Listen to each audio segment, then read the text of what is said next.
Catherine. Good day, you two. It's nice to see you here at this festive time.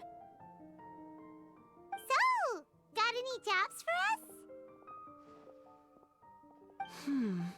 I'm afraid I'd struggle to find you any commissions in the near future.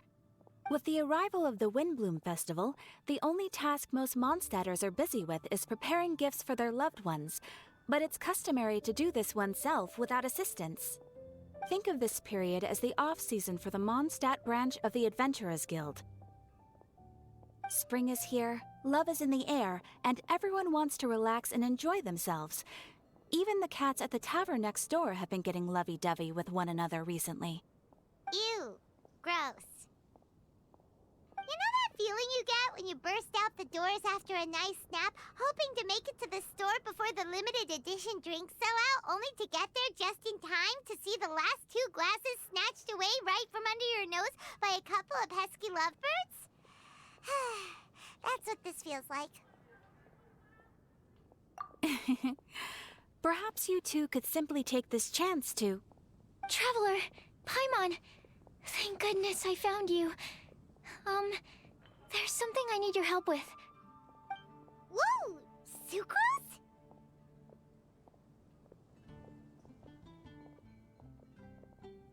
Go ahead, Sucrose. We don't have anything else to do right now anyway. Phew. Okay. Here's the situation. I've been appointed as the Windblume Festival's special ambassador by the Knights of Favonius this year. My task is to do good deeds for people during this festival of gratitude and love. Nice one! So how did they decide who to appoint anyway? They spun an empty bottle donated by Angel's Share inside a circle with all our names on it. Whoever's name the bottle stopped at got chosen. I think so too. But everyone said that it was to make it fair, so everyone had an equal chance to become the special ambassador. The thing is, I'm not great at dealing with people, so I was really daunted by it at first. But I'm still glad that I got this role. Luckily, I came up with a way to spur myself on, which has helped. Have a look. Is that a test tube?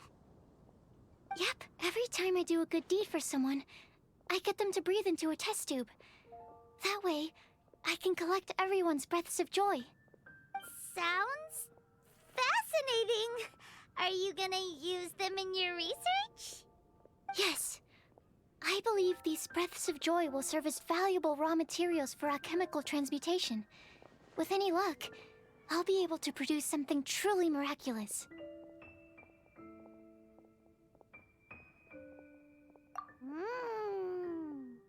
Darn, now Paimon's hungry. Wait! You're doing this on purpose, aren't you? Actually, I meant something even more exciting than that. I can't say for sure until I have more test results to confirm my hypothesis, though. Alchemists mustn't make claims they can't live up to. Anyway, I'm still missing one final breath of joy. Oh, is that all you need help with? That's easy. Just treat Paimon to a sweet madame, then you'll get your last breath of joy.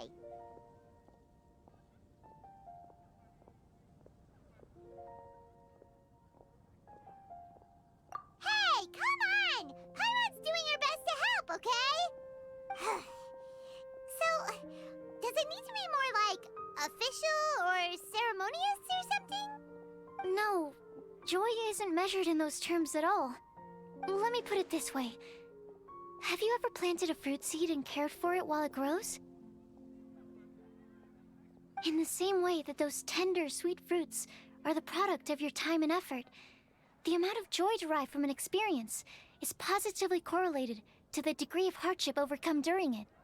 For example, in my case, I would say that to experience a statistically significant amount of joy, I'd have to do something like spend 6 months developing a medicine formula to a point where it was finally consistently effective. Similarly, in order to collect a significant amount of joy from other people, I have to find ways to do something sufficiently challenging on their behalf. Oh, Paimon gets it now. Long story short, you want us to help you find people for you to help. Oh, that's pretty tough given that it's the Windblume Festival and all. Oh, I figured since you're such experienced travelers, you might have some ideas. But if even you don't know how to approach this... Yes, you're right. Well, if she's in, then Paimon will help too. With the talking, anyway. But, if things don't work out, can Paimon still get that sweet madame? Oh, come on, Traveler. This is a festival of gratitude and love, after all. How could you refuse? Excuse me, Sucrose? Could I borrow you for a second? Package for you. Oh, sure. Be right back.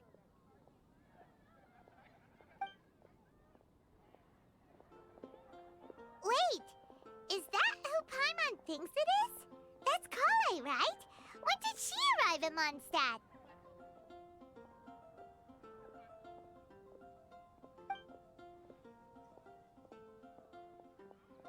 Let's go say hi!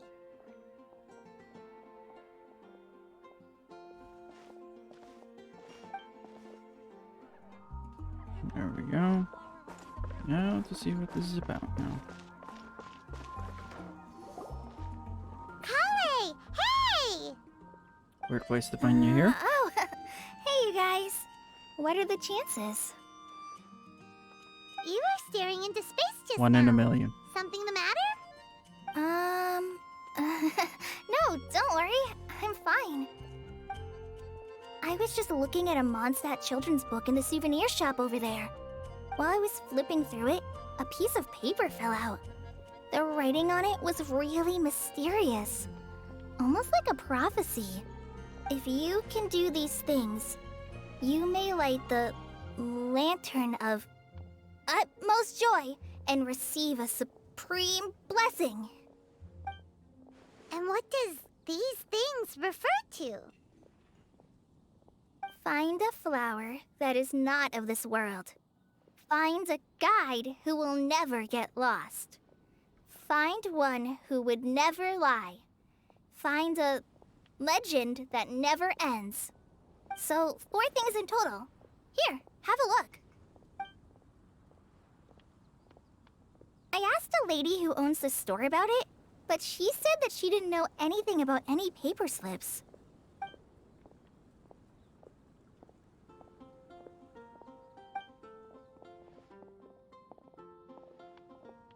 Hi there. Sorry to butt in, but what's the name of that storybook you just mentioned? Oh, it was called The Boar Princess. That is strange. I've read that book, and it sounds like that note you found has no relation to the story at all. Do you know her? Let Paimon do the honors. Kale, this is Sucrose, an alchemist with the Knights of Avonius. And Sucrose, meet Kale. She's a trainee forest ranger from Sumeru's Avidia Forest. Hello. Hi.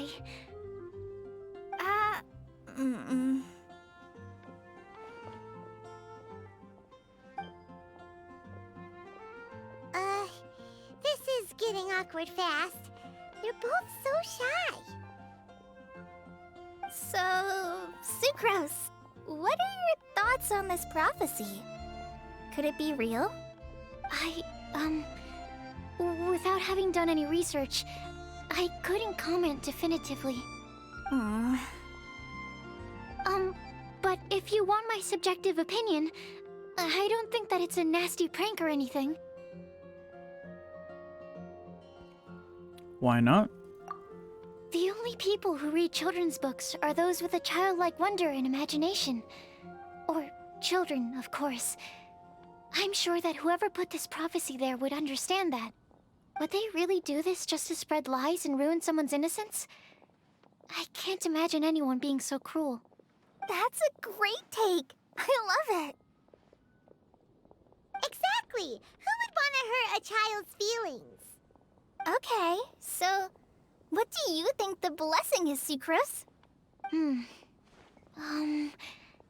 If I had to guess, maybe a fairy that can make people's wishes come true or something?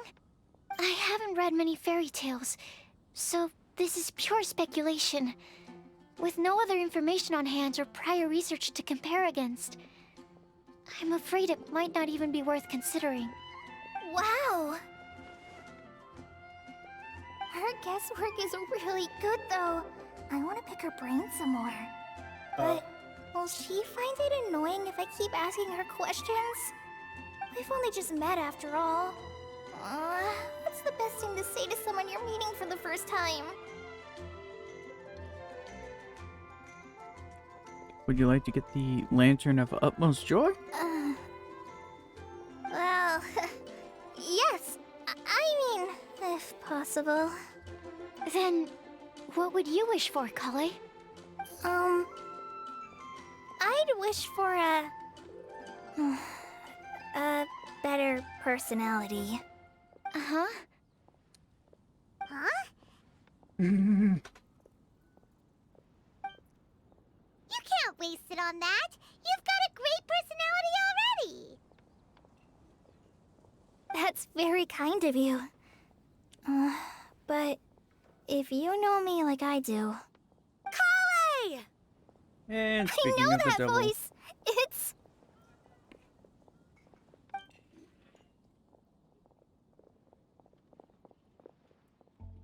Kale!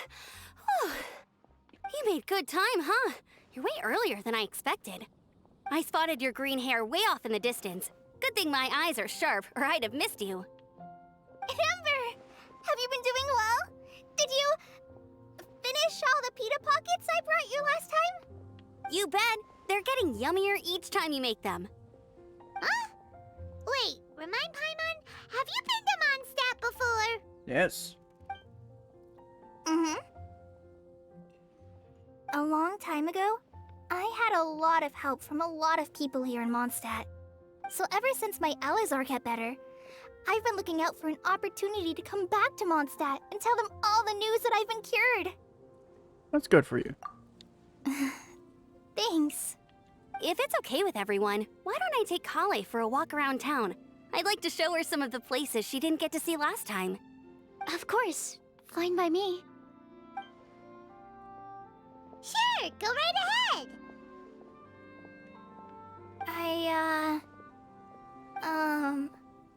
Sorry, Amber. I agreed to meet my traveling companions by the city gate in a few minutes, so I can't go with you just yet. Oh, that's all right. In that case, you guys go rest up, and I'll go see Master Jean to ask for some time off. Oh, okay. Traveler Sucrose, could you look after Kale for now? I'll come get her later and take her out. There's still a whole bunch of people I need to introduce her to. Sure, no problem. You can count on us. Awesome. See you later then. Oops. Whoops. You all right there, Kale? You look kinda disappointed.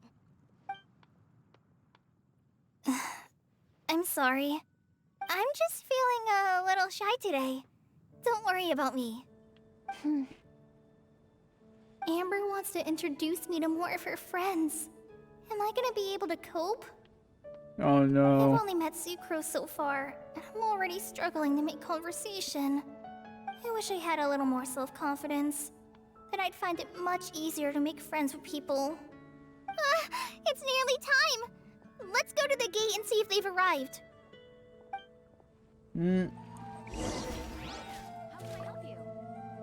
I bet.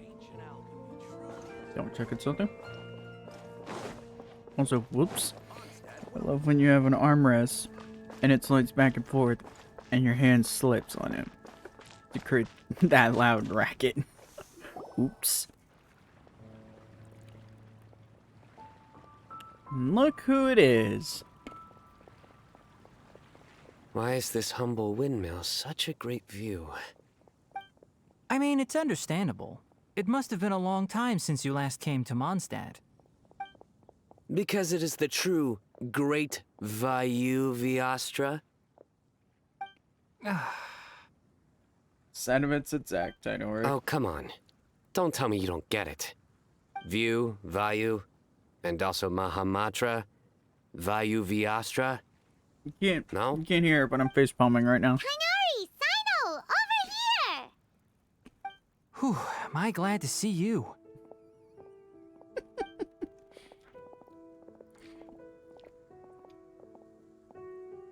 And who's this young lady? Master, this is Sucrose, an alchemist with the Knights of Favonius. We just met. Sucrose, this is my teacher, Tighnari. He's a highly respected forest watcher in Sumeru, and he's also a very famous botanist. Kale's exaggerating. I'm Tighnari. Pleased to meet you. So you have a teacher as well. The pleasure is all mine, Tighnari, sir. Yep, he's extremely knowledgeable too. And this is General Mahamatra Sino of the Sumeru Academia.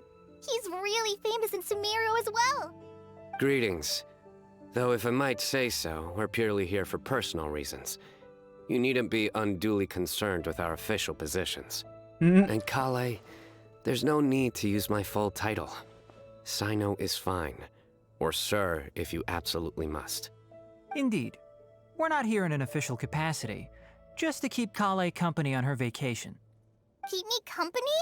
But it was you two that insisted on coming. Kale is very important to us.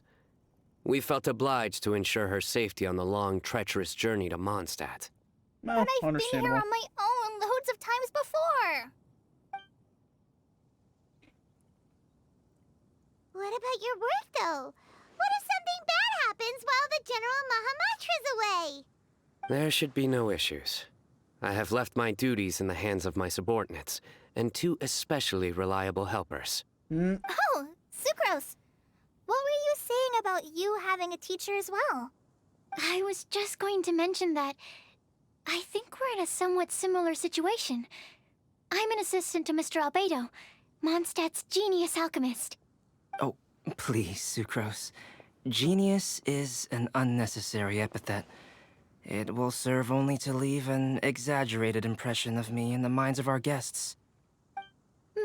Mr. Albedo, but it is an objective truth. Hey, Albedo's here too! Great! The more the merrier!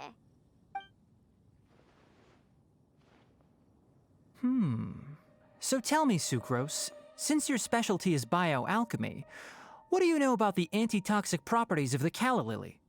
Wait! Can we hold off on the nerdy topic for now? Paimon doesn't want to be left out. Oh, as it happens, I've studied the calla lily in quite some detail before, with it being a species native to Mondstadt. I wrote a whole report on my findings. If you're interested, Mr. Tighnari, sir, I can go get it for you. We're supposed to be here on vacation, and you're already thinking about how to improve your herbal medicines? Also, I thought we'd agreed to take on new identities for this trip. What new identities? Mine was Adventurer Sino, skilled desert explorer. Tighnari's was technological consultant to the treasure hoarders, and Kale's was traveling musician. Oh my god. Also, I have no clue if I could be heard right now. Very much so. I'm essentially back from that. I do wish some of the less cautious adventurers in the Avidya forest would consider coming to Mondstadt instead. What Philanimo mushrooms lack in texture, they make up for in not causing vomiting or diarrhea. Ah. Are you contemplating using some compounds from the calla lily as active ingredients in a targeted antidote? Yes, I gathered a few on the way here, and my initial research suggests to me that it could be worth a try. Okay, I got it. But as much as I don't wish to be a wet blanket, it takes a huge amount of experimental data to conclusively prove how different drugs interact. Estimating the total development time would be very difficult. Add in the time for procurement and delivery of essential materials, and I'm not sure if we could complete development before you need to return.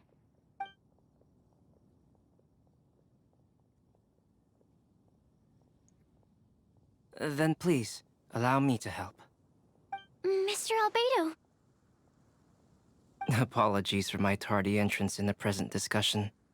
I understand you're looking to make an antidote for poisonous fungi, correct? If you happen to have some samples with you, or relevant documentation on hand, perhaps you might give me the chance to review them later. But before that, I invite the three of you to look at this.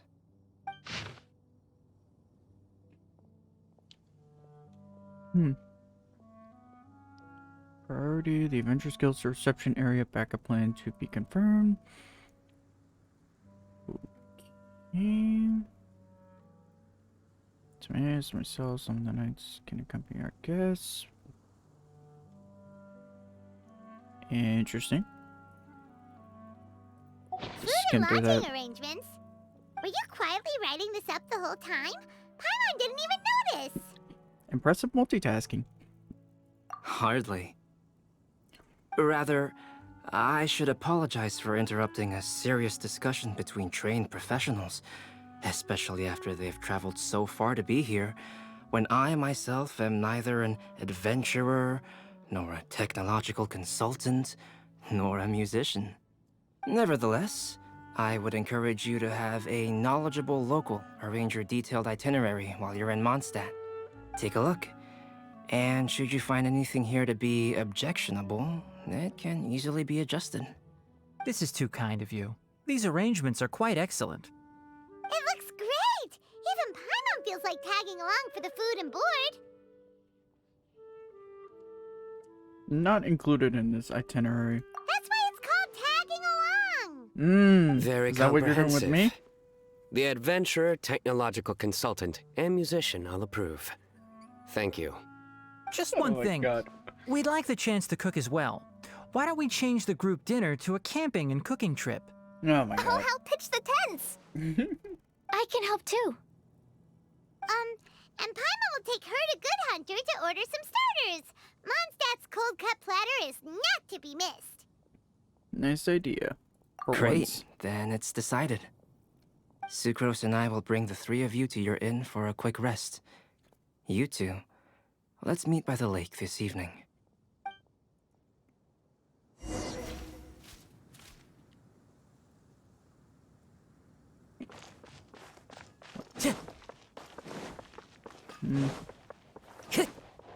Interesting.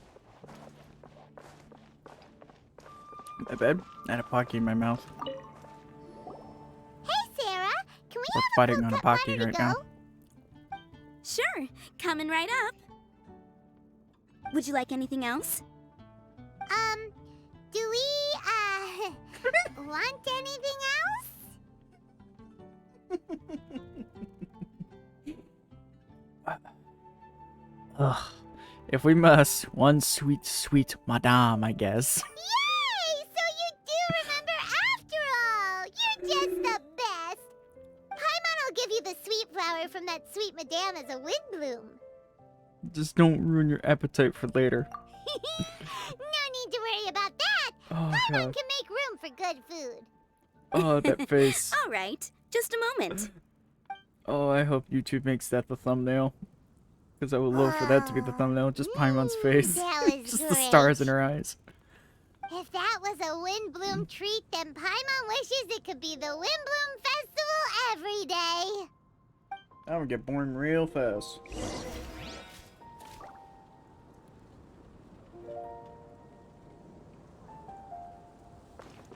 Ah, stuck by a chair. By the way, I have no clue when I'm leaning back in my chair what I sound like, by the way, so if it sounds like I'm super far away, that's me trying to lean back in my chair and then snack on a Pocky.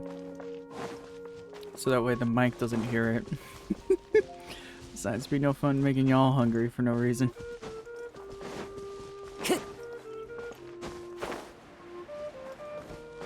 Oh yeah.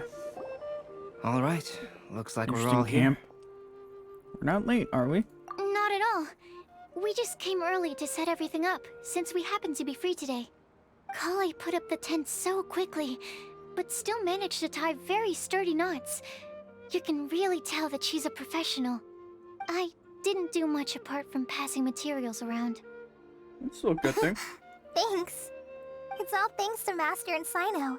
They taught me everything I know. What can I say? For a skilled adventurer, this is just another day on the job. You know what, Are never you mind. quite finished? Or were you going to sing each other's praises till the moon rises? Come on, let's all sit down.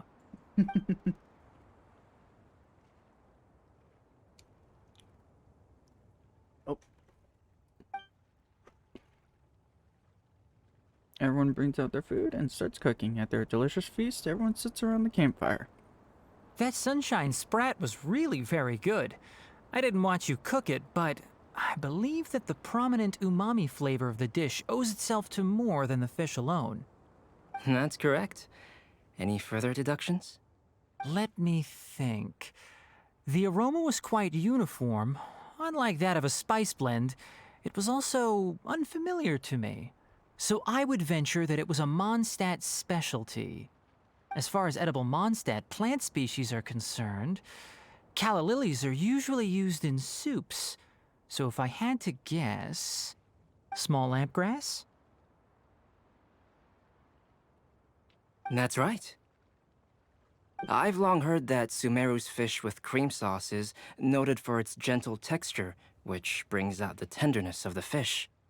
Here in Mondstadt, we're not quite as varied in the use of spices as in Sumeru, but the principle of bringing certain distinct flavors to the forefront through combinations of natural ingredients is very much the same. I liked it a lot. I'm curious as to the exact ratio of ingredients. I'll write a copy of the recipe for you. Would anyone like to try the nutrient-dense meal I made? I'll have some. Of course. What That's about you, specific Kale? news. It doesn't look like you've eaten very much. Is your appetite low at the moment? No. I just don't eat a lot normally.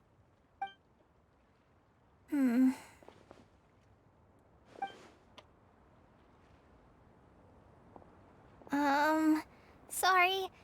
I didn't mean to make things awkward. Tainari.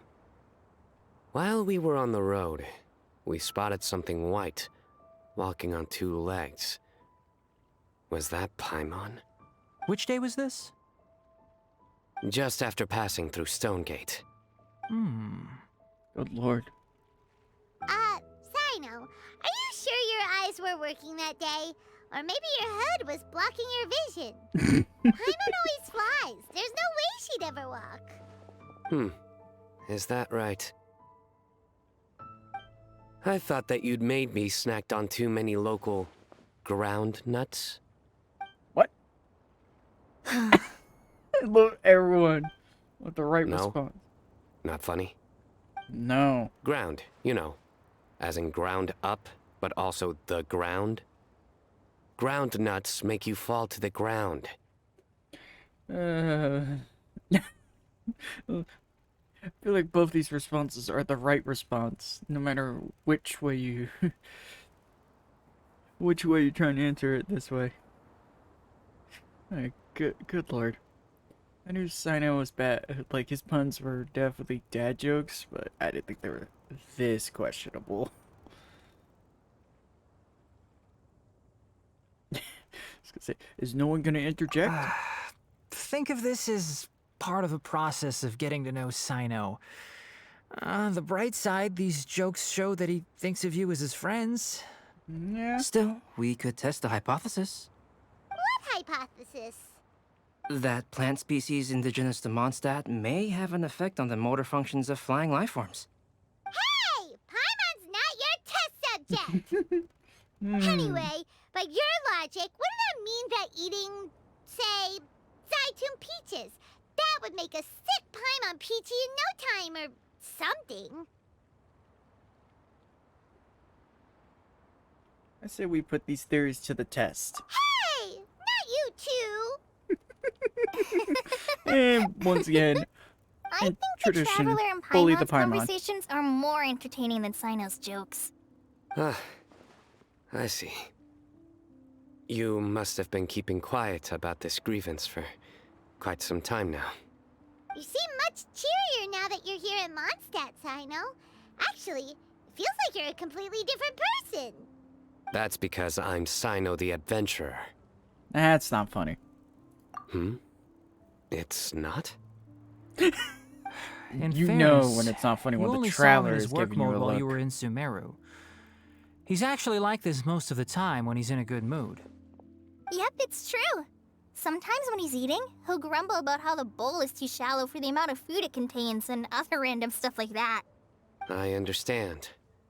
Then allow me to reintroduce myself. Oh, yeah. Before, you knew me as General Mahamatra Jesus Christ. Sino. Now, please see me as Sino the Adventurer. Yeah, so that's another thing he does. He'll keep repeating something he thinks is funny until you stop trying to resist.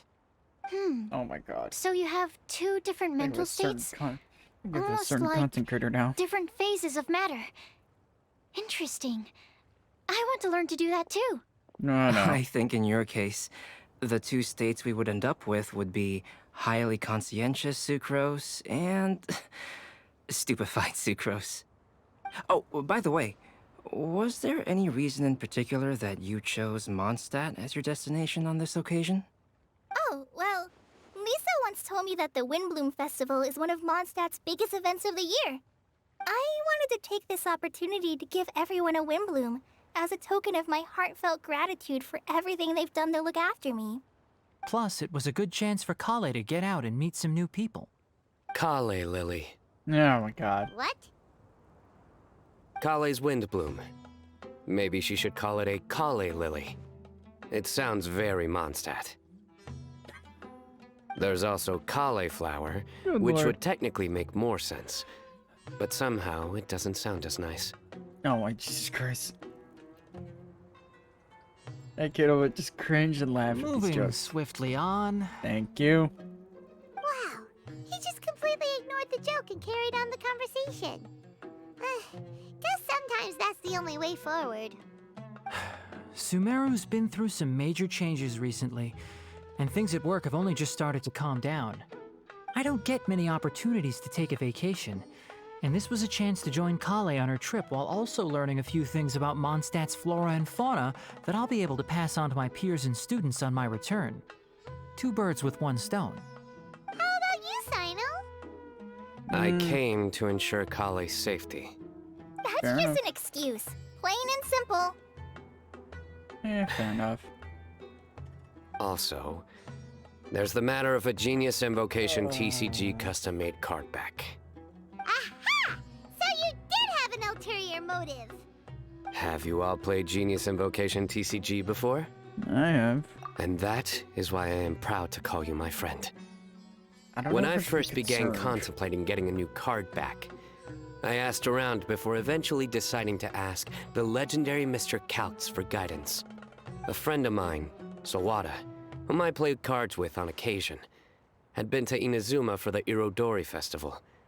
He told me that Kaltz was a Mondstadter, so I should try my luck there. Calx? Isn't that... Hey, Albedo. You mean, he's a friend of yours? Oh yeah, he's standing I right in front of you. see. So, you came to Mondstadt in search of Calx. No, that is inaccurate. I came here principally to protect Kale. You most certainly did not. Kale's been here on the quiet numerous times, and this is the first time you felt the need to join. Not only me, same applies to you too, doesn't it? If my writer friend were here now, I'm sure he would describe this curious coincidence as having the makings of a good story. It's always a pleasure to meet a fan. Oh, here it comes. And Wait. this re- You mean you're Mr. Kalx? yeah. Having my new friends address me by my pen name feels somewhat unusual. Please, just call me Albedo. Huh. So you're Calx. Sino's been talking about you non-stop recently. He's intent on getting you to design a bespoke card back for him. You didn't have to say all that. I don't usually take private commissions, but I believe that we are friends now, all of us. Our conversations have been deep and interesting. And Sino, your passion for this game is indeed one of a kind. I can see it in your eyes. Obviously. And given that you've come all this way from Sumeru to see me, I'd be quite honored to take this commission. Wow, your teacher's so nice. I feel the same about yours. Well, they definitely have different personalities, but they're similar when it comes to their character. So, how much should I budget for the timeless masterpiece you will produce for me? Surely, timeless masterpiece is something of an overstatement. Any artwork fit to appear on the reverse of my card decks is by definition a timeless masterpiece, even if I do say so myself. Don't mind him. These TCG nut jobs are all like this. I see. So, My nerds. this has an almost religious significance. Well, for starters, I'd like to hear a few more of your jokes. Oh no. My jokes? You like them? I do. Really? I didn't see you laughing. Yeah, well, the joke's ability to induce laughter is a separate matter, but I certainly find them fun. If I might interrupt, does anyone else smell something strange? My nutritional meal! Will it be okay? Should we go over and take a look too?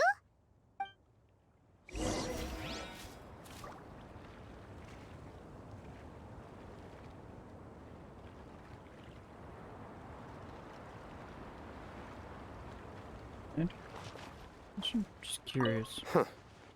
So, a good joke is not necessarily required to make people laugh at them. My god. Good lord. Only the base is burned. We can still use the cooking pot. It just needs a bit of a wash. Good thing Tainari's nose is so sharp. Has he been in this kind of situation a lot before? Don't let it get you down, Sucrose. I know, it's just... I'm sorry to disappoint Sino. I guess we'll have to do this again another day. Oh, yes. I'm not sure if you've noticed. Kale seems a little... depressed. I noticed she was in a low mood when everyone was talking. I get that feeling as well. Remember that note she received? I was just thinking. I want to try solving this riddle and giving Kale the chance to accept the blessing. Oh, yeah! She's someone who needs your help. Exactly. Good lord. Maybe she'll be willing to breathe into my test tube.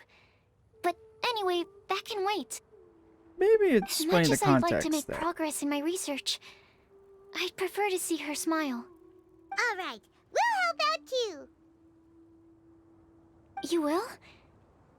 Then tell me, honestly, do you think that this prophecy is for real too? I know how I can find out. Right. I'll be back shortly. Alright, let's meet at the alchemy crafting bench in the city. I've got some thinking to do in the meantime. Alright. We're back. Oh, what a shame. Damn it. You just missed a joke about windmills. Oh boy. Stop, please. I don't need to hear it a fifth time. That bad, huh? Well, now Paimon really wants to hear it for some reason. Oh god. Didn't you say you want to see the Dragon of the East at some point? When are you going? Tomorrow morning. And you? Huh? What are your plans? I'll go into the mountains to have a stroll and collect a few plants as samples. Oh, perhaps I could join you?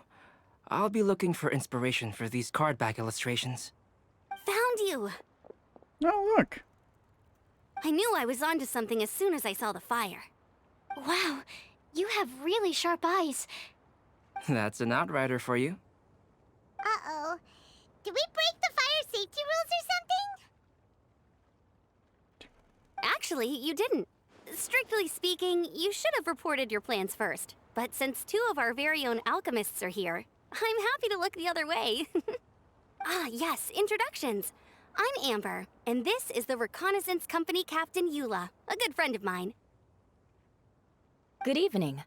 You are friends of Kale, yes? A pleasure to meet you. Oh, Amber and Eula. The pleasure is ours. I've heard a lot about both of you from Kale.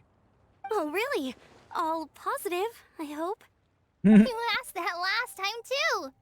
Of course it was positive. I'd say. We hear the latest news about you every time you write to Kale. Glad to know we've made a good impression so far. Anyway, we're just here to collect Kale, so don't let us interrupt your chat. Why does it sound Come on, Kale. really wrong? We're gonna take you to check out a few scenic spots. Okay, great. Still as high energy as always. You know Amber? Yeah. Yes, we've met. She's Kale's most important friend. And for that, we are also very grateful to her. That's Amber for you. Her outgoing personality means she can make friends with just about anybody. Maybe don't It's say that getting out loud. late, and we still have a lot lined up tomorrow. I suggest we all head back and get some rest. Yes, we should preserve our energy. All right, I'll start packing up. You're gonna get the tone-deaf bard to check out that note, aren't you? That's right. Guess Paimon knows you pretty well, huh? Knowing him, he should be hitting the taverns around this time. We can go corner him and make him answer our questions. Let's move! Or just give him alcohol and he'll answer our question. Time One to of the go. two will work. I love how you can. I love how the second I knew, like, oh, I know how we can get the answer to that question. Don't question it. Just don't question it. We'll answer it tomorrow.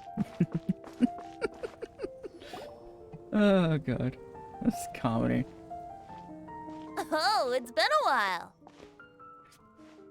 Paimon called it, tone-deaf bard drinking as usual. Put your drink down and get your game face on. We've got some important questions for you, mister. Okay. So, what do you make of it? Yeah. Any thoughts? Aren't you forgetting something? It's the Windblume Festival right now. You can't just go around asking people for help so blatantly. Ugh. Well, if you won't tell us the answer, could you at least tell us if this thing's worth a shot? Sounds to me like you want a hint or two. And a blessing or two to boot. A fine answer. The person who wrote this prophecy is very powerful.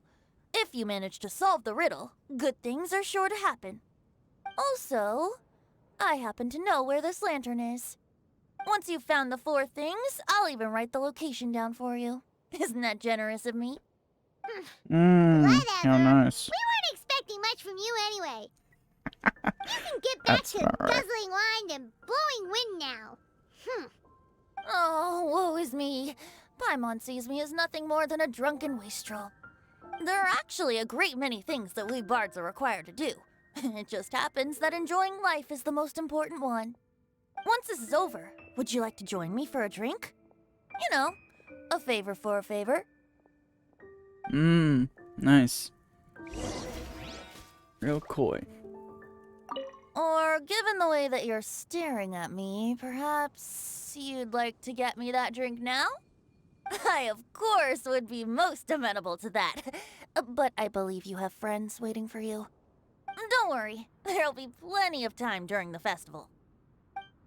And of course. It's not a festival. It's not a festival without the Archons being involved in them. In some fashion.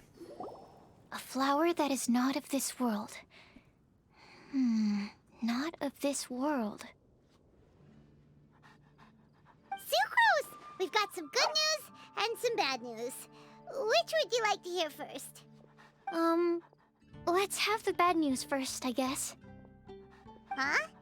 Really? Don't most people usually want to hear the good stuff first? Just get to the point, Paimon. Oh, alright then. Basically, we went to Windrise to divine the breeze. The wind said that the prophecy is real and that your idea is a really good one. That doesn't sound like bad news. So what's the real bad news then? Paimon ate the bad news!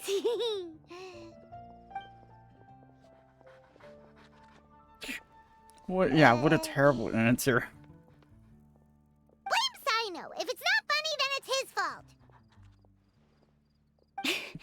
It's fine. Well, that puts my mind at rest. Now, back to the other issue I've been mulling over. I was thinking about the flower that is not of this world. It could mean a human-cultivated variety that doesn't occur in nature. But that's basically claiming that it doesn't come from this world in the first place, when actually it's just a variant of an existing breed. So, the initial question is, can the flower's origins be traced back to a natural organism? If so, it cannot be correctly described as not of this world. But then, supposing we identified something outside of that category, whose job would it be to decide whether it belongs in this world or not? Then the question becomes, do of this world and from this world mean the same thing? Or is it deeper than that? Whoa, whoa, slow down! Paimon's head is already starting to spin. Okay, I did have one other line of thought as well. What about a flower created using alchemy? Would that be not of this world?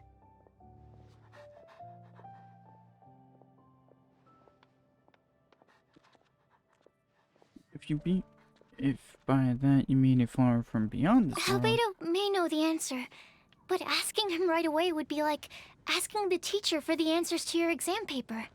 It would render our search for the truth meaningless. I'd rather try and figure this out for myself. Could it be the Windblume? Oh, now that you mention it, that's definitely a possibility. The Windblume doesn't refer to a specific flower. Everyone defines what it means for themselves.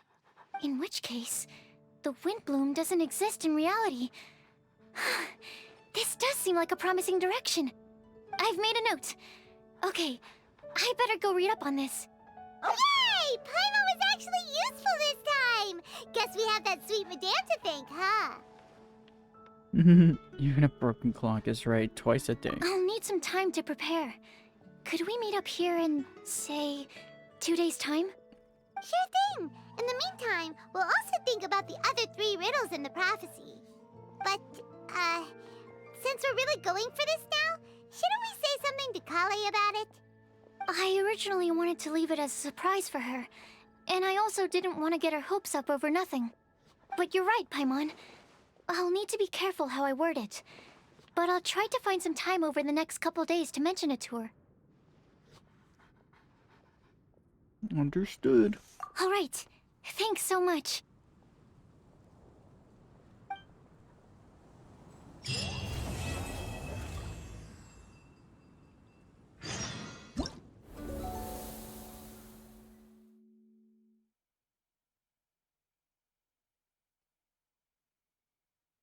All right.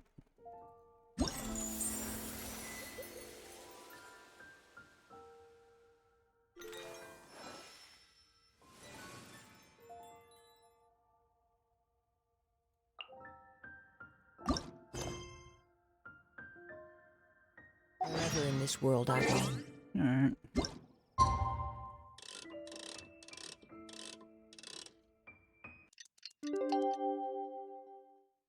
Carry memories of my home. This blade. It is the last link I have.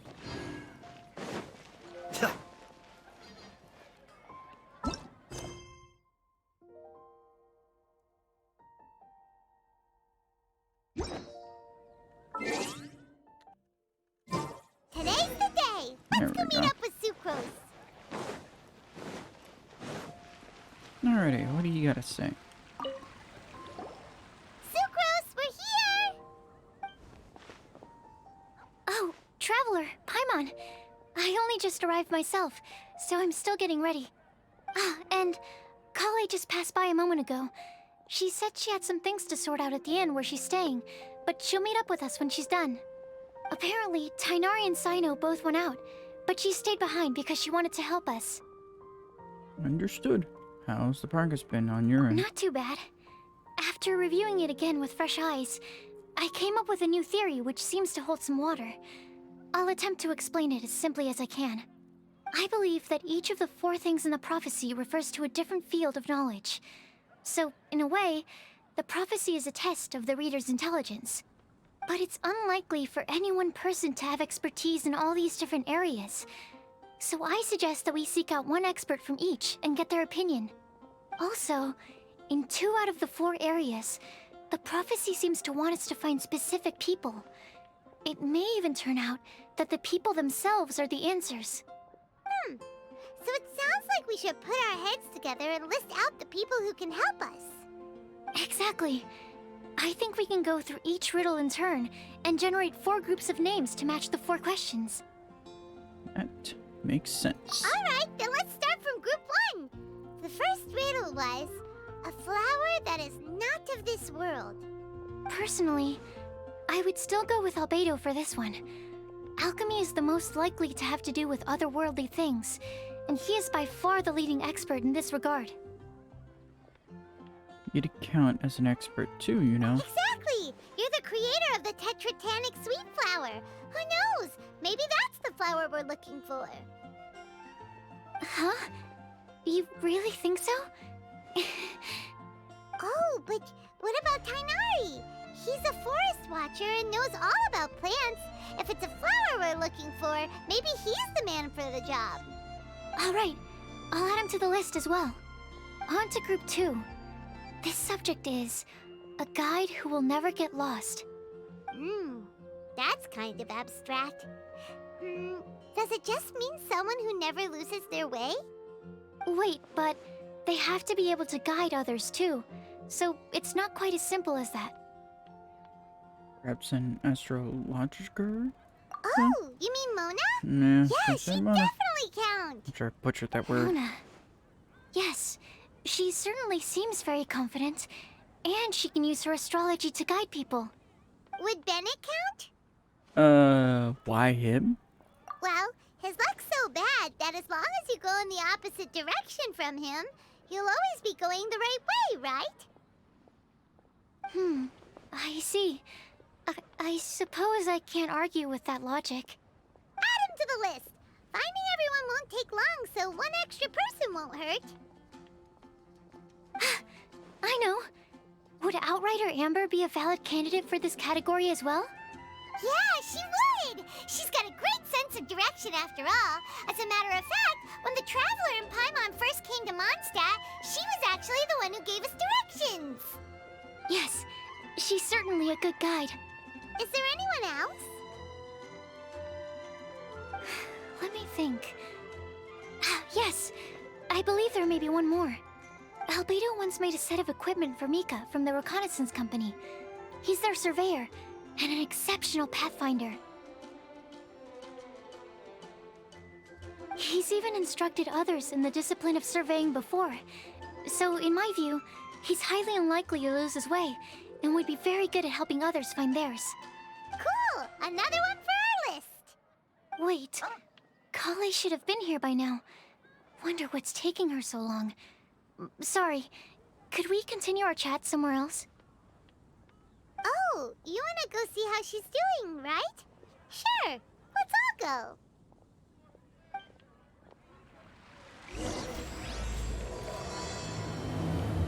Interesting.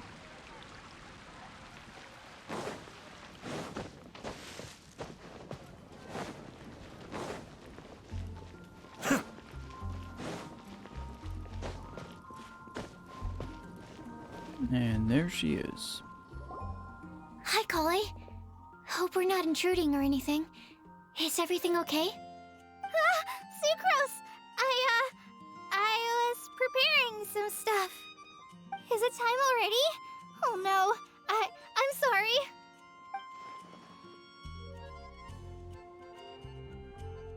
Don't worry. The Traveler and I only just met up. We were just worried that you might get lost along the way, so we thought that we'd come get you.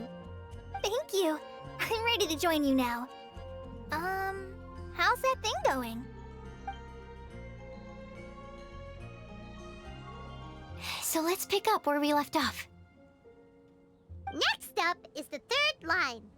One who would never lie. Anyone spring to mind? Maybe D-Luke? You really think so? Seems like it would be pretty difficult for someone in his position to avoid having to lie.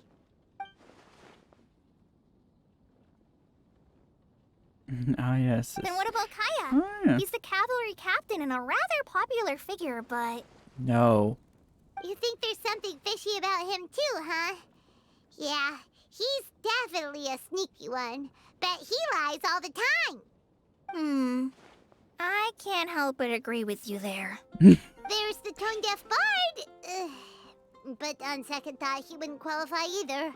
He talks way too much nonsense. Is there anyone else we're missing? Acting Grandmaster Jean? She has a good name in that regard. But from what I know, she sometimes covers up the truth out of concern for those around her. For example, when Lisa loses track of time in the library and misses her patrol shift, Jean will come up with some excuse, like Lisa's ill today. Also, she sometimes makes up stories to get Klee to behave, like the one about the big monster that comes to catch naughty kids who don't go to bed on time. Do you think that rules her out? White lies are still lies, but do we really have to reject her because of some harmless fibs? It's not like she had evil intentions. This prophecy seems very strict. No, we're the ones being strict. Rosaria doesn't strike me as the type of person to lie. Oh, Kale, you probably haven't met her yet, have you? She's a sister from the church who looks, a little scary and not very sociable. What gives you that impression? She stopped by the alchemy bench once, a long time ago, and asked me about Albedo. I thought maybe she was trying to find him, for work or something. But when I asked, she just said that she was curious about him because he was so intelligent, and wanted to talk to his assistant to find out what he was like. A lot of people might have given a more tactful justification, but I could see in her face that she wasn't trying to hide anything. She was just very direct and straightforward. That's why I don't think of her as the lying type. Rosaria doesn't look like the sort of person you'd want to get into a fight with. Maybe she just fights her way out of situations that some people might lie to get out of. I can definitely see that. I've also heard the other sisters say that Rosaria doesn't even make excuses when she skips choir. She just doesn't show up. She's a tough cookie, huh? Let's put her name down. In that case, I think Sinal fits in this list too. True. Lying's probably more trouble than it's worth for someone like him. Kinda like with Rosaria. Oh, and Paimon also nominates Razor. Bet he couldn't lie to save his life. I've also got someone else in mind. Noelle, the trainee knight. She's a very honest person. I don't think she'd tell a lie. Alrighty, write her name down too. Wait, there's one more person. You know, our long-standing staffer at the alchemy bench. Huh? You mean Timaeus? Yes, him. Truth be told, he's been love-struck recently. He swore that he wouldn't say a dishonest word or slack off until he succeeds in getting the woman he loves. Timaeus has a crush? Yes, that's right. Well, who is it? Do you know her? I've never met her. All I know is that she's from Liyue. Timaeus says that she's fun, has a great personality, and is very, very good looking. From Liyue, you don't say. All great qualities, but that says nothing about her identity. Since we're on the topic, helping Timaeus win the lady of his dreams was also one of my goals for this Windblume festival. But how can we help with that? I don't know. Make sure he uses nice paper and a fancy envelope when he sends letters to her. Help him pick a nice gift and wrap it properly. that sort of thing. Yeah! I had the same situation once in the Avidia Forest. I helped another forest ranger out by delivering a love letter to the coworker she likes. Yep, that sort of thing exactly. Oh, also, I helped him with some of the groundwork for one of his research projects. He must have appreciated it, because he gave me a refrigeration device that he's been developing as a thank you gift. Is it any good? I mean, it looks nice. Sounds like a no. Alright, guess we'll put Loverboy down on the list then. Okay, so last of all, we have a legend that never ends. Anyone come to mind for this particular line? Lisa, perhaps? A librarian understands books best, and aren't most legends written down somewhere? Not necessary, but you have a point. When I think about legends, fairy tales and picture books come to mind. Maybe Kale. She read a lot of fairy tales when Tainari was teaching her to read. Oh, do I count? Of course you do. I'll put you on the list. Are you eligible for this one, I Sucrose? prefer to read things like an illustrated analysis of alchemical substances and their uses, the fascinating principles of crafting, and hypotheses of life. Point taken. Paimon didn't quite understand any of those. Good thing. Klee might be a good choice. Her mother, Alice, is a renowned traveling author, so I'll bet she's been exposed to all sorts of myths and legends. And there she is again, Alice. Alright then, Klee makes the short list. Well, that should just about do it. Next up, we should go and ask the people on the list about the prophecy. Do we have to ask absolutely everyone on the list? It seems like a lot of people. It is. So, I was thinking that perhaps we should split up. That might make our search more effective. Okie dokie. Also, I've thought of a method of gathering feedback. No problem. We can do that. You and the Traveler are practically joined at the hip, so you two can go together. I'll pair up with Kale. Capable Kale and sensible Sucrose. Sounds like a winning combination. Okay, I promise I'll help. Capable Kale. Yeah, I got this.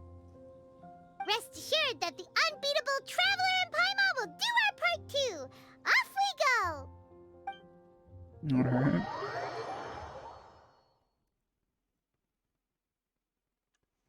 I plan on starting from the person with the most defined stronghold. So let's go to the library. Lisa should be there. Stronghold. That's an, interesting word to use. Maybe den? No, that's even worse. How about layer?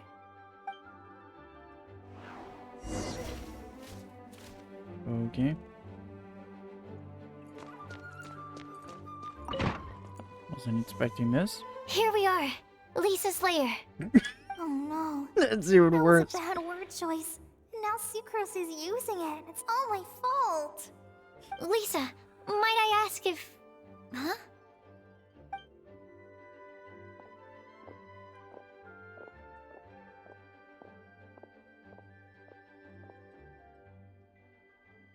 Sucrose.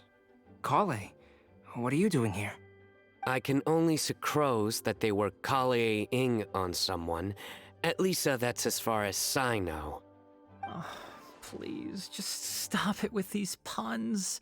I beg you. Are you trying to win worldwide fame for unfunny jokes? Is Lisa not here at the moment? Okay, that one was a little good. Surprising, isn't it? Still She bad, went out. but good. I'm afraid it's just us here looking for information. Except me. I'm not here for information. Like you, I came here for an abortive search for the librarian, who is also my academia senior. Oh, so you studied in the same darshan as Lisa? That's right. Her mentor in Sumeru was also my benefactor. We were both Spontamod students. Wow, that's cool. But wait, we're getting sidetracked. We came here to look for some information. Kale and I are investigating a prophecy, and we were hoping you all might be able to help. Oh? What sort of prophecy?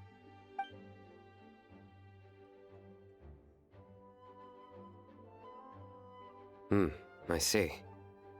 You want to ask them about the flower that is not of this world, and me about the one who would never lie. But there's no rush. You don't need to answer right away. We're just here to tell you about the situation. You can take your time to think it over and submit any thoughts you have in written form to the Sucrose mailbox. The Sucrose mailbox? Yep. I was thinking about it on the way. And although they seem like trick questions, there's a lot to mull over once you get down to the details. A quick answer off the top of your head might not go into enough depth.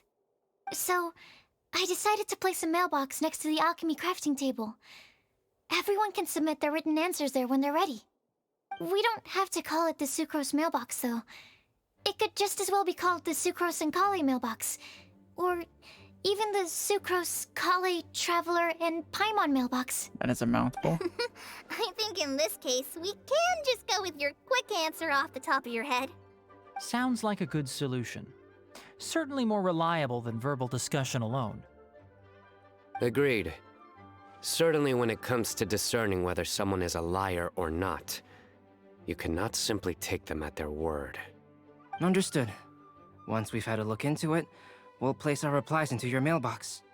Thank you all so much. Okay, let's tick them off the list and carry on working our way down. Already done.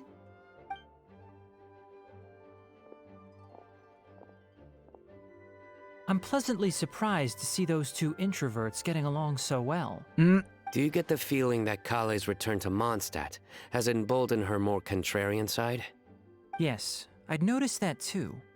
Traveling and meeting old friends are both good for the body and soul.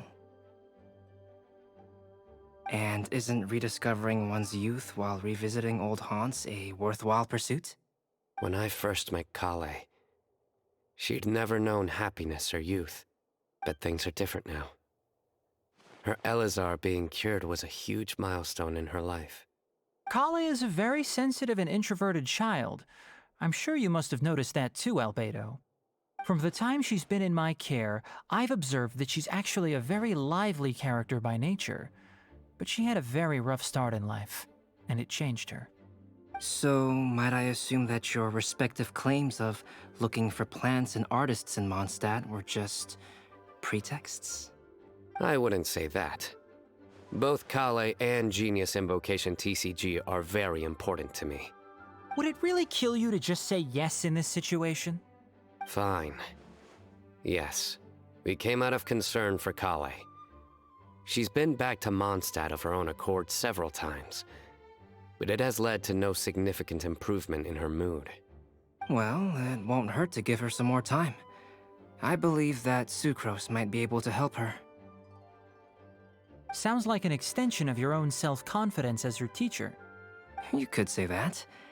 In a similar vein, I've heard that Sumeru scholars often build their social relationships based on their academic ones.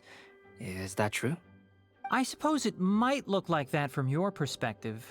Sumeru society is something of a special case. The reason it is known as the City of Learning is because all of its resources are in some way linked to academia. As such, academic resources equate to social capital. It is not unheard of, for example, for people to build a family in order to pursue further studies. But the relationship between the three of us is not an academic one turned social. We've never even worked on a paper together for starters. Jesus. Oh, so the academic paper is the nexus of the academic family. Interesting. I would think of us more as siblings. An equal and pure relationship, unaffected by academic considerations. As much as I'd prefer not to admit it, that statement is not inaccurate.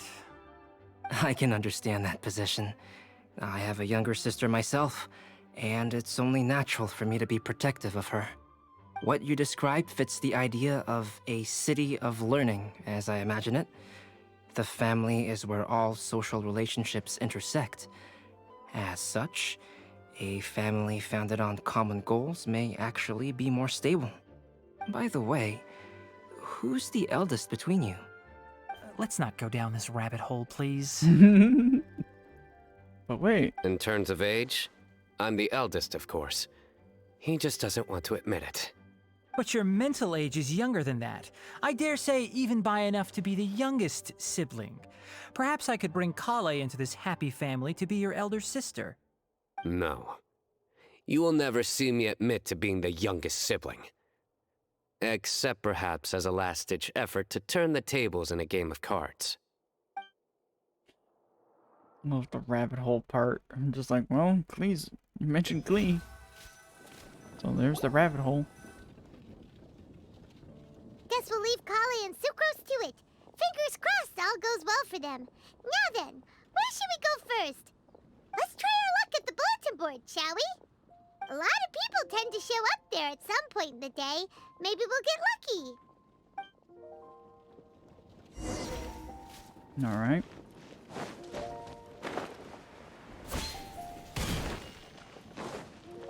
Confused why the bulletin board specifically. No. Mika, Lisa, Bennett, and Ray. Nice! Just as we hoped! There's a load of people here. Huh? Even Lisa's here. Hi everyone. Long time no Hey see. there, Traveler and Paimon. It's been a while. How have you been? We've been doing pretty well. You look surprised, cuties. Is it because of me? Teacher is not at the usual place. Oh, please. It's not as if I'm glued to my chair. I like to get out for a little fresh air every once in a while. Mika's here today, so I thought it'd be a good time to introduce him to Bennett and Razor. They're all out and about quite often, so it's helpful for them to get to know one another. Hello, everyone. My name is Mika. Hi Mika. Good to see you again. I look forward to working with you. No need to be so formal. We've known them for ages. They're cool. Windblume. Fun? Actually, we haven't gotten to the fun part yet. We've been busy investigating a prophecy. A prophecy? What kind? A good one or a bad one? That's a good question. Gosh, that all sounds quite fascinating. I can't believe I made it onto your list of names. You really think I'll be able to help? Believe in yourself. Right. Believe in yourself. You're a first-rate adventurer, Bennett. Okay, then in that case, I'll step up and present my thoughts on the matter. Except I forgot I'm not really good at organizing my thoughts. Oops. Oh, there's no need to tell us all of your thoughts right here and now. Sakura said she'll put a mailbox next to the crafting bench, so you can just write down your thoughts when they come to you, and drop them there.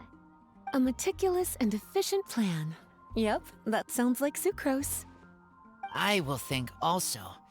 Give me some time. You still have other people on your list that you need to go see, right? We should leave you to it. Don't worry about us.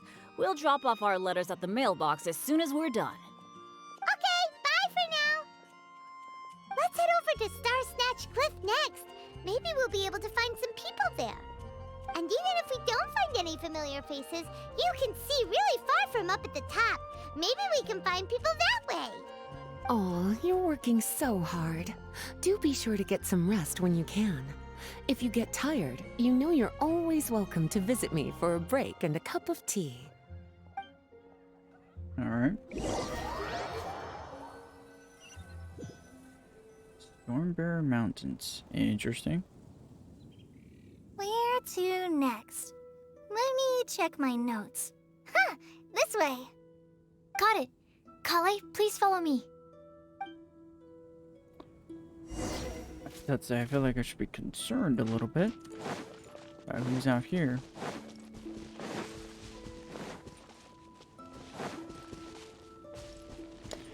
Speaking of the devil, What coincidence that I said that. Oh, it's our lucky day. There are several people over there. Amber? Wow, and Eula's with her too.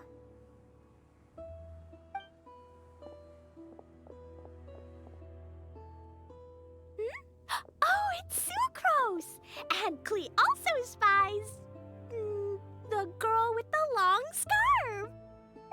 Kale, we were just talking about you. Ah, right, I don't think you've been introduced to Noelle before. Kale, this is Noelle, maid of the Knights of Favonius. Nice to meet official you, Kale. expression. I missed you the last few times you were in Mondstadt, so I'm glad to finally meet you in person. Oh, nice to meet you too, Noelle. My name is Kale. But you already knew that. Relax, you two. There's no need to be so courteous. We're not on some kind of diplomatic mission here. Klee, what are you doing here? Are you planning to blast some fish? No, no. Klee's on patrol with the other knights. Huh. Good. Now that you mention it, it looks like everyone here is a Knight of Favonius except for Kale and me. I'd heard that there was a very young knight in the ranks, but it's still a surprise to see with my own eyes. Kale, what do you do? I'm a trainee forest ranger in the Avidia Forest. Trainee? It means I'm not officially a fully qualified forest watcher yet. I'm still learning. Oh, you're just like me. I'm still working towards becoming a fully qualified knight. Technically, though the distinction is hardly relevant right now. This isn't a very formal patrol. We're just chatting. Don't panic, Kale. Just pick a topic and join the conversation. Don't panic. Whatever you do, don't panic. It's just Amber and her friends. There's no need to be nervous. Let me guess. Were you chatting about the new guests in town? Yep, a few folks from Sumeru have come to visit, so we're brainstorming a few nice surprises for them. Amber! Sorry, at least I didn't say anything about what the surprises are. Oh, no. Oh, no. How am I supposed to join this conversation now? What do I say to that? Speaking of nice surprises, we've actually had a fairly big one recently. What kind of surprise? Tell me! I'm saved. Sucrose is giving me a lead-in. Now, I just need to follow on from what she's already started talking about.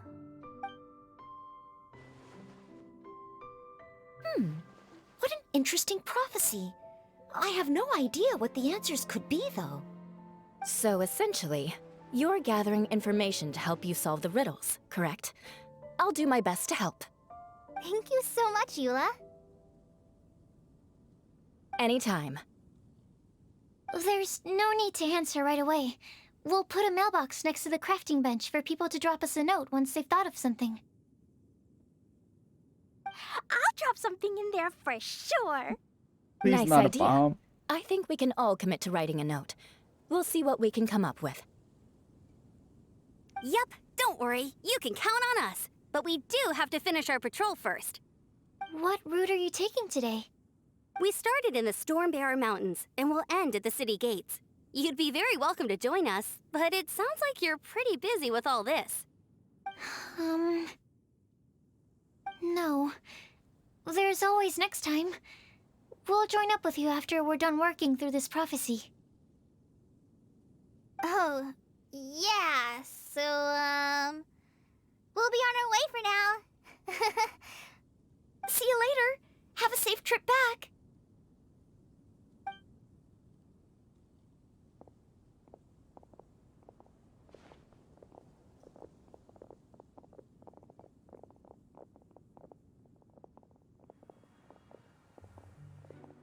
Are you okay, Kale? Was it that obvious? No, not at all. It just looked like you had something on your mind. So that means it was obvious. Whatever's bothering you, you can talk to me about it if you want. I'm happy to help. Thanks, Sucrose. Well, the truth is, I don't really know how to act around Amber and the others. Really? I thought you two were good friends. We are. Amber's a really important friend to me. I don't know. I guess if I'm being completely honest, the problem's probably with me. The first time I came to Mondstadt, I was really immature. I didn't want to let people in, and I was generally pretty awful to everyone. Amber was the one person who didn't give up on me, and if it wasn't for her persistence, I wouldn't have found a friend at all. Without Amber, I might not even be here today. And because of that, I really look up to her. I think of her as my role model, and hoped that maybe one day I could learn to be like her. But after trying and failing for several years, I think I finally realized. I'm no Amber, and I never will be. Looking back, it seems silly that I ever thought like that. We're nothing alike at all. My personality's so... weird. I always get so anxious and I overthink everything. Aw, Kale, don't say that. Sucrose? Would it be okay if I told you a bit about my past?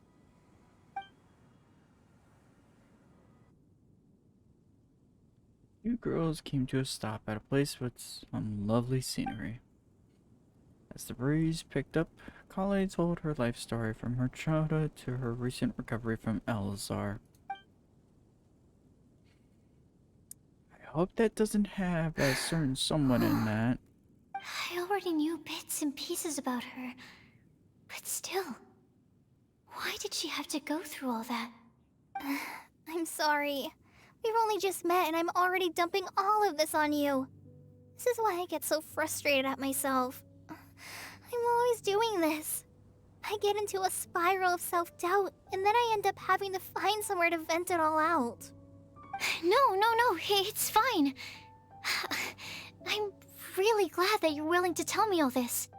People don't open up about their deepest feelings unless they really trust the other person. Don't you think? At least, I think it's kind of an honor. And, I mean... You've probably noticed by now, but I don't have the best social skills either. I always just end up talking about the things I'm interested in, and going on and on. But even so, you still listen to me when I talk my head off about alchemy.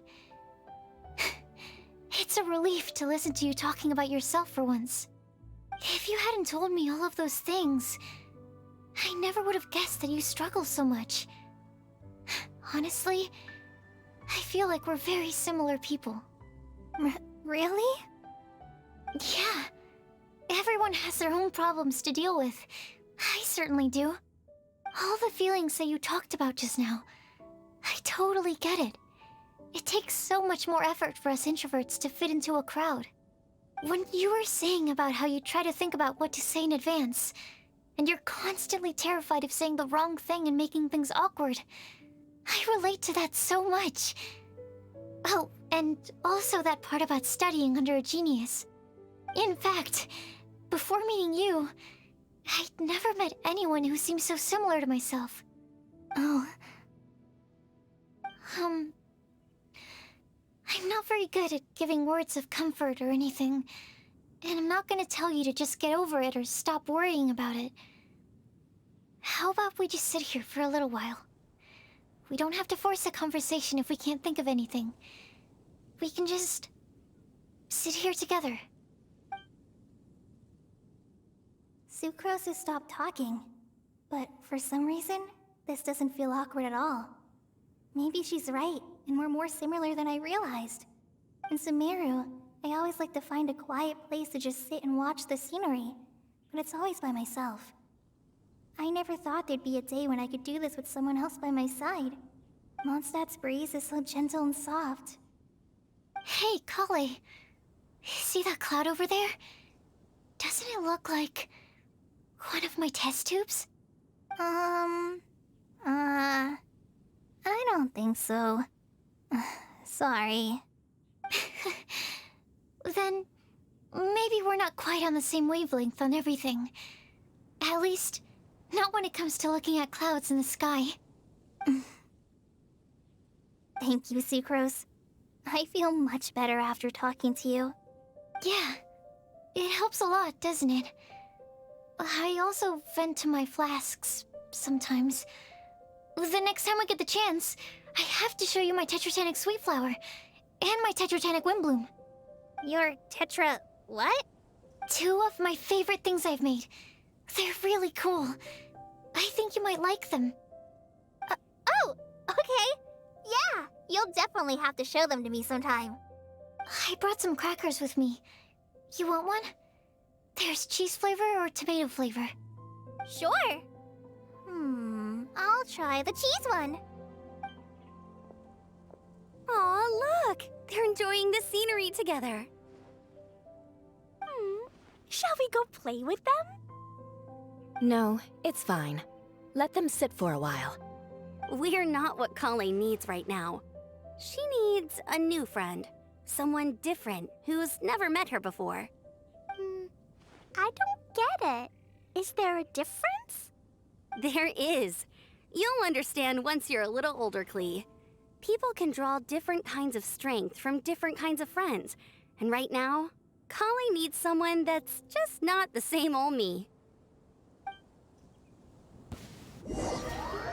Aww. That was heartfelt. No, she was actually very nice.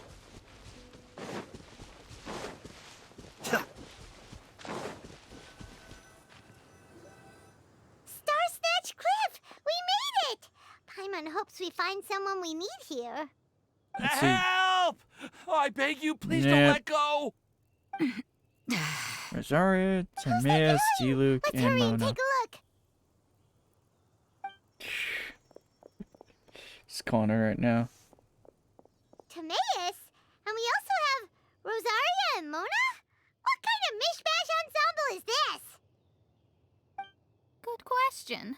What kind of a motley crew is this? It's been a while, Traveler. Greetings, everyone, and happy Windblume Festival. You two are looking pretty good. I trust you've been well. Yep, we're definitely faring a lot better than this poor guy on the ground. Hey, please don't rub salt in my wound. I really have been trying my best. Oh, you're one to talk. If this sister hadn't grabbed you in time, then you'd have been seriously hurt, if not dead. I know. I really am grateful, miss. I can't thank you enough. Don't mention it. Just lending a hand. Quite literally. And had she not lent him a hand and pulled him up, he would have gone tumbling down the cliffside. Oh, he would have been dead. Happened? Did Timaeus almost fall off the cliff? It's called not paying attention. Well, so what actually happened was I came to Star-Snatch Cliff today to pick some flowers and ran into Mona on the way. She took a look at her scry glass and advised me to turn back because it would be dangerous. But you still came up here anyway? That's yes, right. I did. That's Because fresh. there's something I just had to do. Oh, I hardly think giving flowers to your crush is worth throwing one's life away for. It's rare to run into someone with a death wish in this area. I don't have a death wish. I just didn't think it would really come true. I mean, when Mona said it would be dangerous, I thought I'd be fine as long as I watched my step cautiously. I'm sorry, okay? I was wrong. I'm telling you, I'm just here chasing the love of my life. Love-struck Mondstadters is what the Windblume Festival's all about. Okay, that explains you. But why is Rosaria here? Taking a I break. was looking for a quiet place Yep. to escape the crowds. I wasn't planning on having to save a life along the way. So that's why the scryglass just showed danger instead of fatal danger. Very funny. Anyway, Traveler and Paimon, what brings the two of you to Star-Snatch Cliff? Just trying our luck. We've got a lot of people we need to see today, so we've been all over the place. Actually, you're some of the people we were looking for. Huh?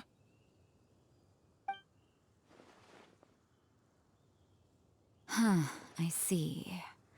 So all we'll need to do is find some clues, make a note, and drop it off at the mailbox? I can't believe there's a prophecy like this, let alone that I have a part to play in it. Oh, I guess this means everyone will find out about my crush now. Almost everyone knows. I came here because I wanted to give some Cecilias to the girl I love. They'll really suit her. She's... No, no one asked. Please, do not subject us to your gushing about your girlfriend. That's the appropriate response. You saw right through me. You said you need clues, right? Well, in that case, Mona Magistus the astrologist will provide you with a personally handwritten letter. Just wait for it to show up in your mailbox. Hopefully it's not You can covered be in on water. your way now. We won't keep you any longer. Alright, then let's head back for now and meet up with everyone else. Bye for now, everyone. Tomatoes, please try to stay safe. Will do. This is all so embarrassing. Thank you both.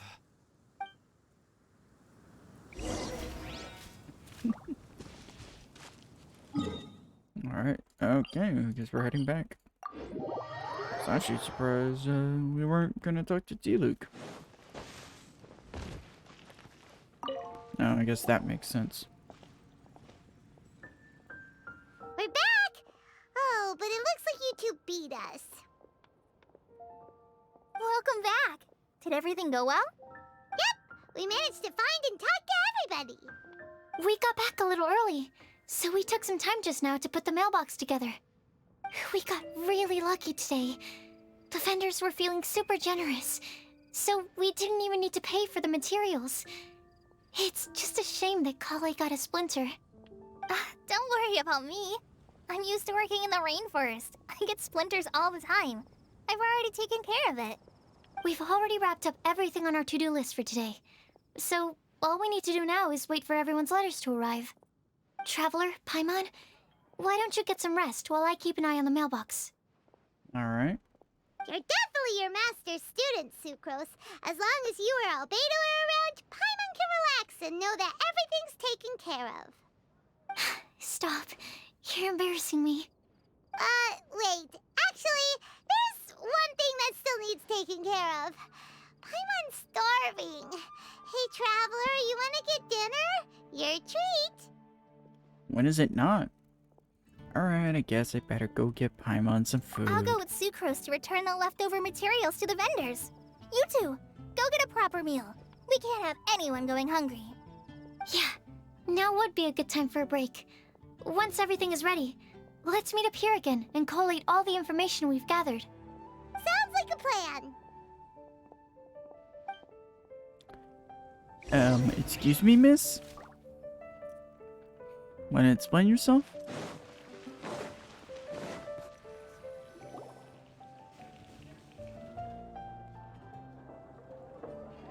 Paimon will have this one, and this one, ooh, and this one.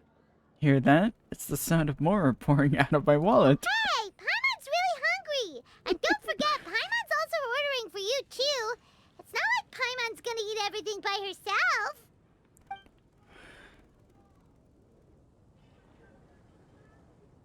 Now that Paimon mentions it, you realize that you two are ravenous. The two of you stuff your faces. Ooh, Paimon is super full.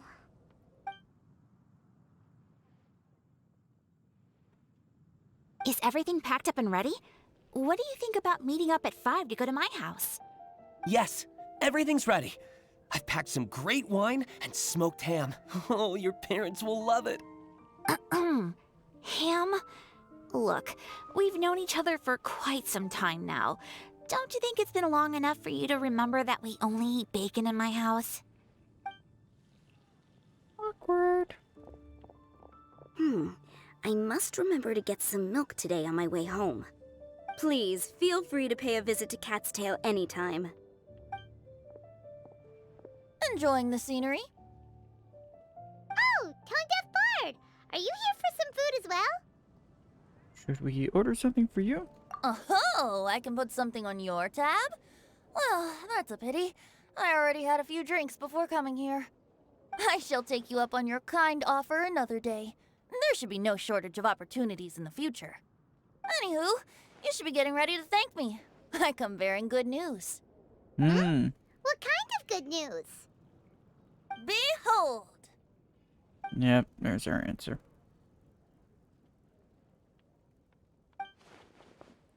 Simple map, something like an incantation on it. What is it? It's what you need the most right now. The answer to the prophetic puzzle.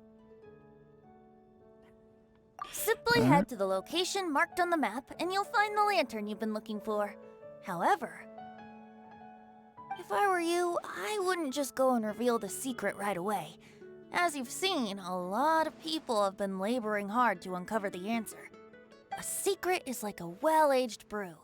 The aroma from the bottle is sweetest when revealed in the company of friends. I understand. Then it's settled. I'll leave you to your business for now. Feel free to find me for a chat again once you're done working through the prophecy. Also, if you have some time, we could organize another fast-track love poem class. Oh, you're starting that up again? I sure am. Ooh. Nobody else has signed up this year, though, so the duty to learn falls on you. Oh, great. Anyway, see you Lovely. later. Venti always looks so relaxed whenever we run into him. Paimon can't help but be jealous. Excuse me, if you don't mind, could I chat with you for a moment? Oh? Who are you? You may call me Scarlet. Just like you, I'm a traveler visiting Mondstadt from another land. Mind if I buy you a drink? I'm not drinking today, but thank you for the Leaving offer. the door open for another time, I see. I can tell that you've dealt with a lot of people during your travels. You can tell? Well, we are very experienced adventurers after all. I can. That's why I tried to strike up a conversation with you in the first place. I was on my way to go shopping earlier when I overheard your conversation next to the crafting bench. From what I could gather, you are trying to investigate a bizarre prophecy? Yep, bizarre is definitely the word. Don't you think it sounds just like the kind of story that would happen in Mondstadt? Anyway, that's why I wanted to ask you a favor. If and when you manage to unravel the answer to the prophecy, could you let me know what it is? Are you interested in it too? Not so much the prophecy itself, but Mondstadt as a nation. That's what I'm interested in. I was born in a distant land, but I have family and friends who once lived in Mondstadt for a long time.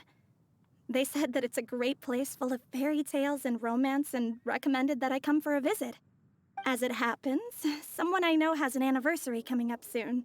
So I figured this would be a good time to come here and see all the sights that she once saw. What do you think about Mondstadt so far?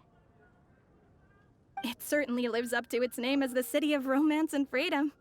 We think so too. So, about the prophecy. I'll let you know if we find the answer. Thank you. You're very friendly. It's been a real pleasure to meet you. I'll leave it to you then. Hope you continue to enjoy the city and have a wonderful day.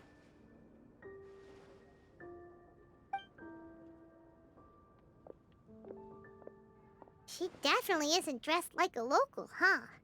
Where do you think her hometown could be? I'm gonna say Shaznaya. Please find me a flower that is not of this world, and a guide who will never get lost. Find me one who would never lie, as well as a legend that never ends.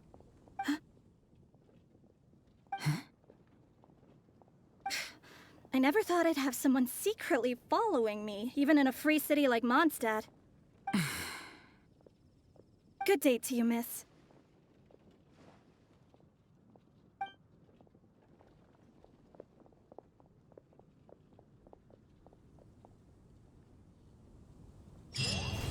Nothing strange there.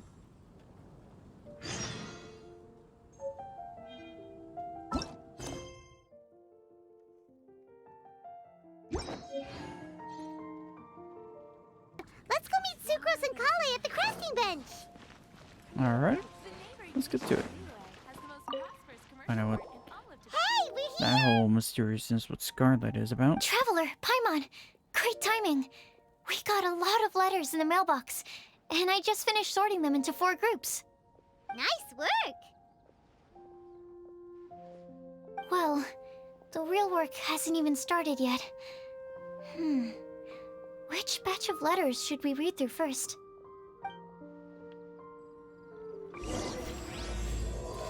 Joy above the clouds. Well, that's appropriate for Mondstadt.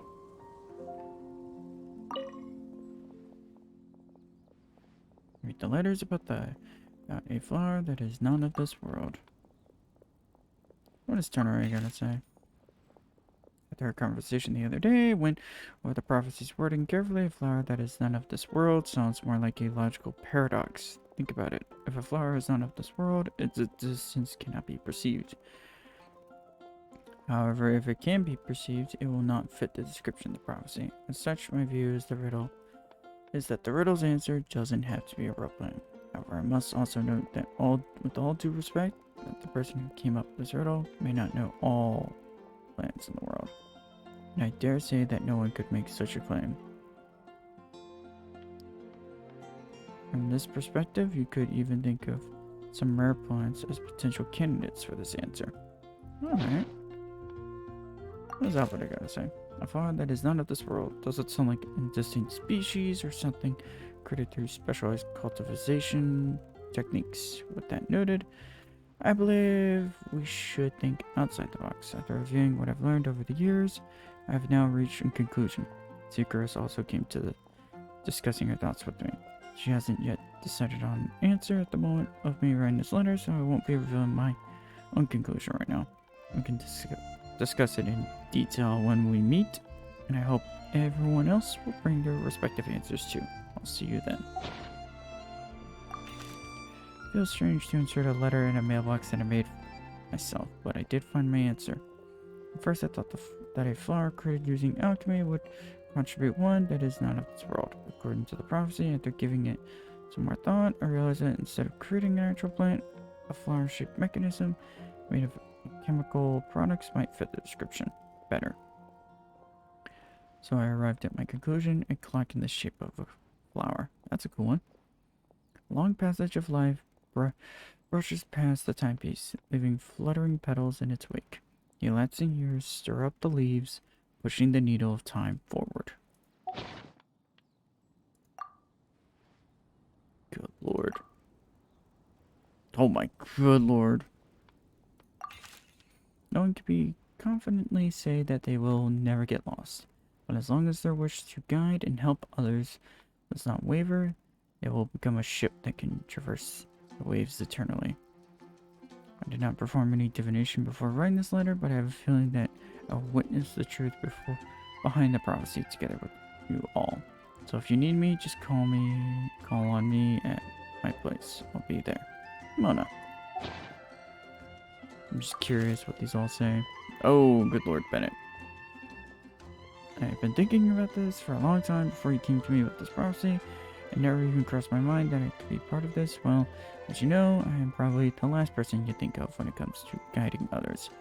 Still have a long way to go. I'm still trying to figure out how to peacefully coexist with everything in this world. But if you're asking me about who can be of help, my friend Fischl and her friend Mona, the astrologist, who are both knowledgeable and brave, I say they're probably the ones you're looking for. That's my answer. Wishing you all good luck, Bennett. Betting that he's bad luck. So saying good luck is funny. Guide is too grand a title for me. But I love to be everyone's friend. It's something that I think I'm good at. And I'm an attentive listener, so do let me know when you feel lost. To use an analogy, I'm like a torch in the wild that will help illuminate everyone's path so long as it continues to burn bright. Everything written below is meant for Kale. Dear Kale, if you're reading this, please turn away. I've been worried about Kale lately. She has recovered from her illness, but she still doesn't look all that cheerful. It feels like she still has things she can't let go of. Allow me to write down my wishes here. I hope that Kale can uncover the truth behind the prophecy and find her happiness wherever she is and whoever she becomes. I'll always be her friend no matter what. We're not the savior, not the saved, but we're simply good friends. Amber. That's a good one. I like the part we're not saying. I hope this letter finds all well. I didn't expect to be asked such a question, which caused quite a headache at first, but I only know how to guide people in the geological sense. But on the journey of life, I'm still a lost kid who needs the guidance of others. But upon seeing your question, I immediately knew what I can help with. I tried drawing a map of showing vegetation description for Mr. Tainori and Miss Kale, as well as a dragon-spotted calendar for Mr. Sino.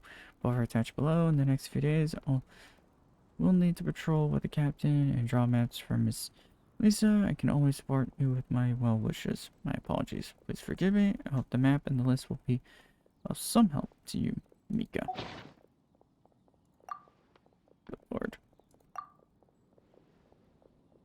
So I know I'm actually not thinking about it. I'm kind of shocked that we don't see Diluc in here. What does Sino got to say? You are correct to assume that I seldom lie. This has to do with the upbringing as a desert dweller who has been living within the academia since my childhood.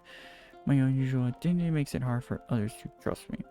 It would have been harder to steal if I was not honest. As a result, I learned to talk less, speak no more than what is necessary. Uncovering the secret behind the prophecy may come with its perils. If you need someone who would never lie, I can join you. I hope this is not a guess whose is whose situation. I must make one thing clear first. I am not someone who would never lie. After hearing your question, I thought about many things in the past in earnest and recalled many occasions which I lied.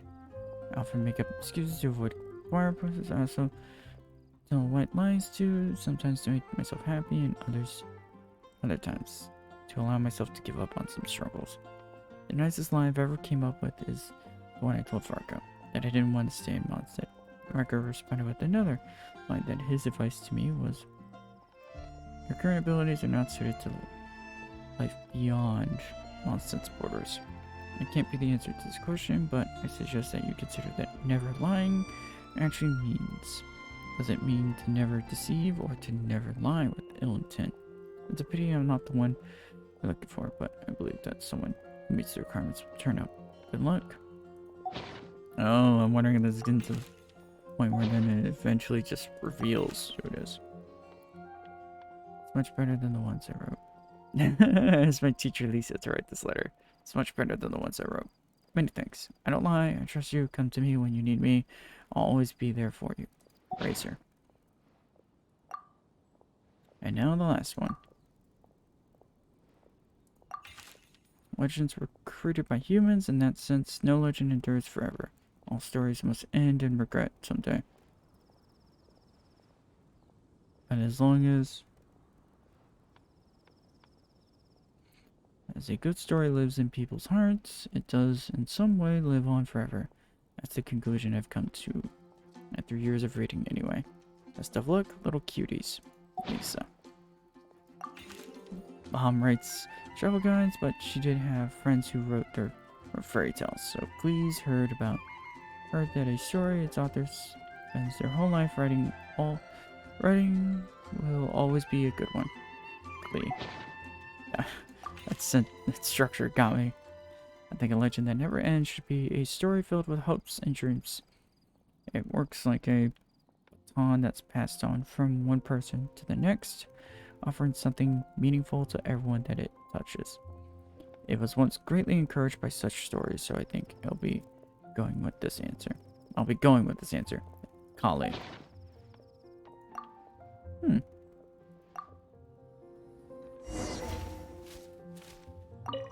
Alright.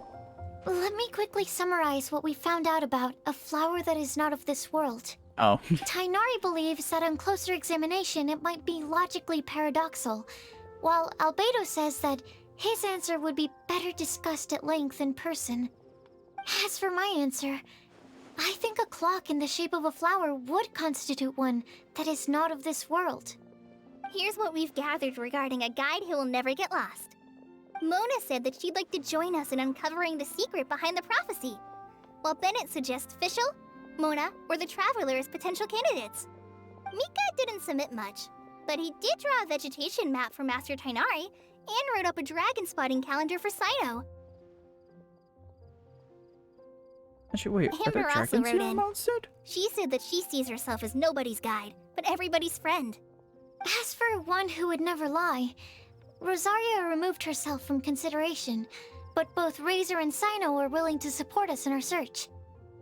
Timaeus seems to have forgotten to write to us.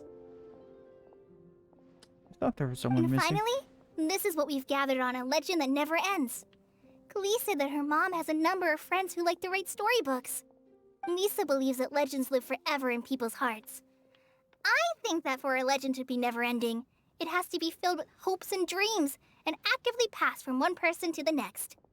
So, what are the answers to the 4 riddles then?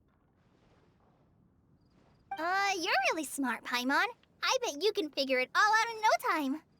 Or, let's all share our thoughts on what we think the answers might be.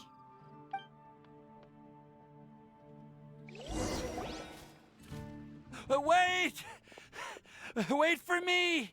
There he is. Timaeus, what brings you here? I'm sorry, I really am. The time just got away from me and I didn't get around to writing that letter.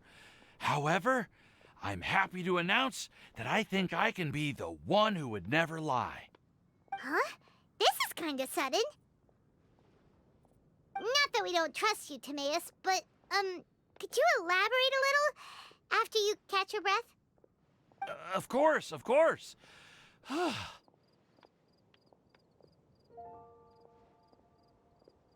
Do you still remember the time I, collaborated with a certain Miss Ying-ar? That rings a bell.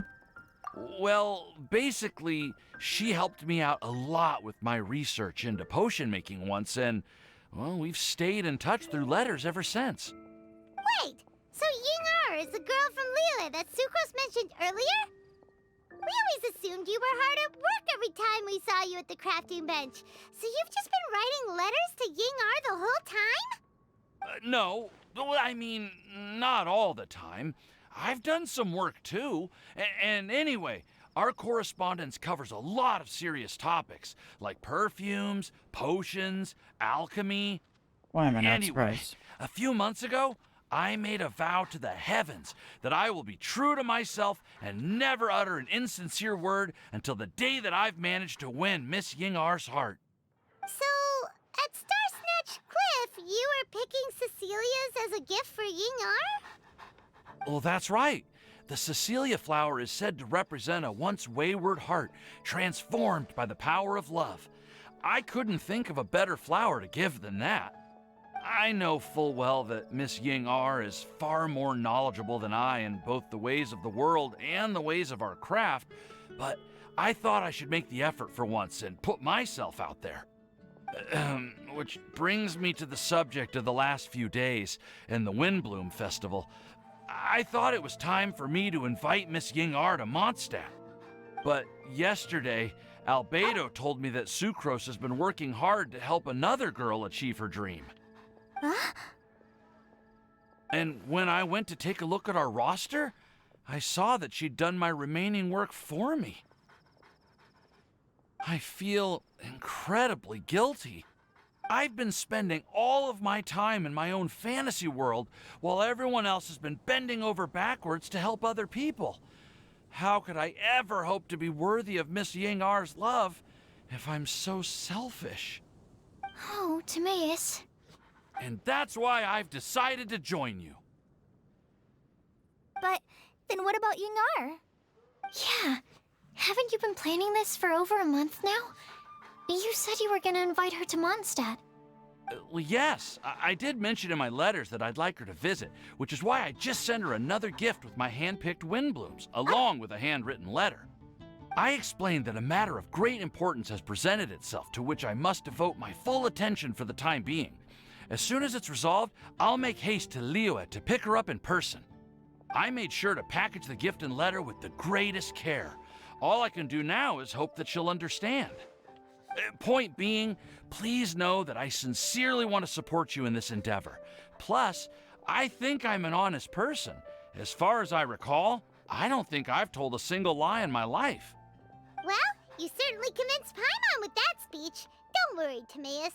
We won't let your determination go to waste. Thank you, Timaeus.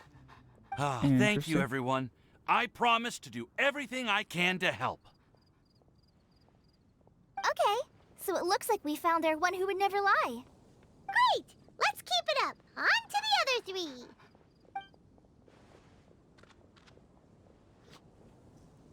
Okay, Paimon will do the honors. Ahem. We have with us here the flower, the guide, the legend, and Timaeus. Why did you only say Timaeus' name? You should say my name, too. All right. We also have Klee. That's me! Aw. With Klee here, this all somehow feels like we're getting ready for a field trip. Well, There's that's nothing true. wrong with a more relaxed atmosphere, is there? Albedo, have you figured out your answer? Of course. We will soon see if my hypothesis has any merit. Actually, I'm still feeling a little nervous. Me too. But weren't you all fired up just a moment ago? Yeah, you're right. Okay, let's do this. Actually, I'm a little worried too. Deep breaths. Deep breaths. I know what you're feeling. Saying anything becomes so much harder when there are so many people watching. Well, does anyone know the exact location of where we're headed, or should I do a reading on my scry glass? According to the prophecy, once we figured out the answer, we should test it at the Lantern of Utmost Joy. Wait, but where is this lantern? Oh, we know something about that. I've already found out where it is. What? Wow, that's synchronization. That timing. Wow, that's amazing. You really know how to do everything under the sun. Yeah. Then we'll let you lead the way. Follow me. This is it. We're off to find the sacred location of the Lantern of Utmost Joy. That kiddo would laugh. And how much we have to essentially tell a white lie.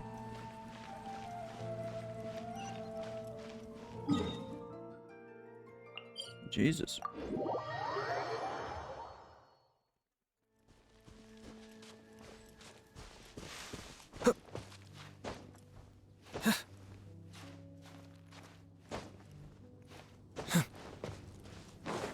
Alright. Let's see where this inclusion According to the ends. map, it should be somewhere around here. Let me take a look. Oh, it should be right up ahead. Alrighty.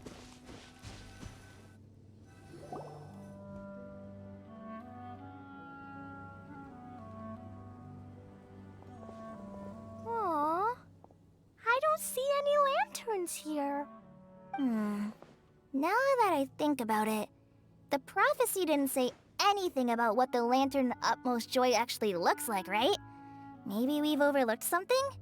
Traveler, are you trying to figure out something else from the paper? Exactly.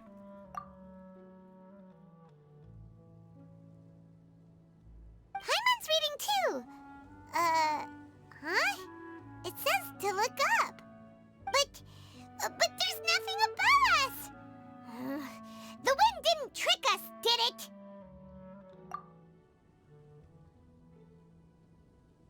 I'm gonna take a look at this. Place the squirrel on the back of the pointy-eared cat, and a pious puppy will open the doors to show you the way. Huh. Paimon read the whole thing out loud, but nothing's happening. Look! The wind is blowing! What a strong wind current. Let's ride it up and see where it leads us. Huh? We'll have to fly up there? Can someone carry me with them? Here.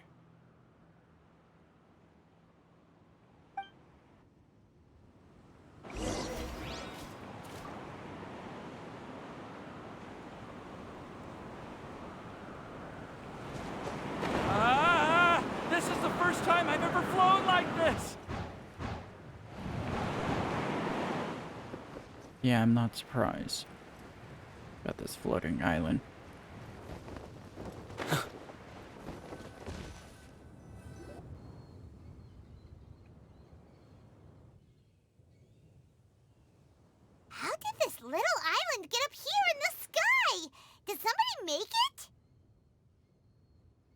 safe. I've been jotting down our entire route here. This way, no one will get lost. Oh, good thinking, Kale! Huh. Who would have thought we'd find this kind of table here? Weird.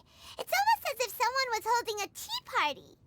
I never would have guessed that such a place could exist. Right above Mondstadt, too. Wow, look at that pretty lantern on the table. There's even a chair for each side of the lantern, too. There seems to be something on the back of this chair. Let me have a closer look. And Alice. Take your seat, present your answers, and you shall reach enlightenment. Well, as far as instructions go, I guess that's simple enough. So we just need to do as it says, right? Wait a second. And Albedo knows. What is it, Albedo? We'd better make sure this place is safe before taking our seats. Everyone, please stay clear for a moment. Well, all our questions and doubts aside, the scenery here is pretty amazing. It'd be impossible to feel stressed here. How is everything, Albedo?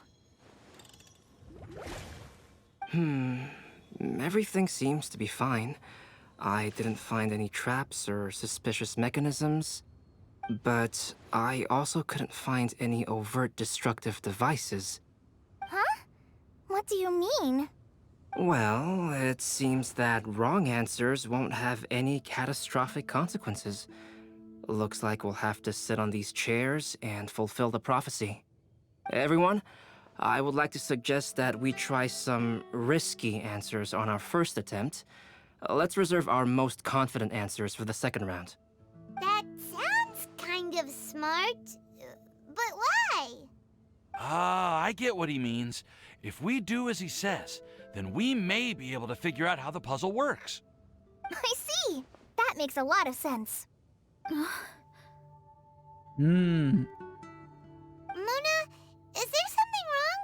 You're not looking too good. Oh, are you hungry? I brought some snacks. Aw, that's Thank adorable. you for offering, Klee, but that's not quite it. While Albedo was checking just now, I gave my scryglass a spin hoping to find some information. But there's a strange aura to this place. It's almost as if someone has been staring at me as soon as we stepped foot in here. But if nothing here has actually been physically tampered with, then no. Could that person be?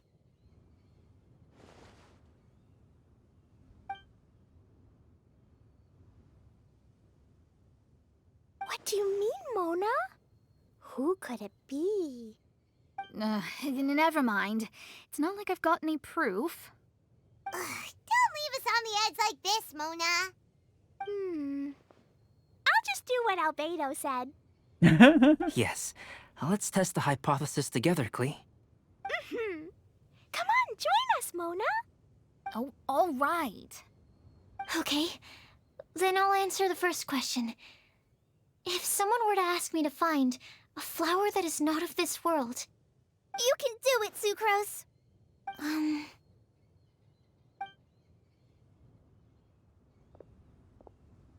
Then I would fetch a tetratanic sweet flower. All right, I'm up next. My part of the prophecy is to find a guide who will never get lost.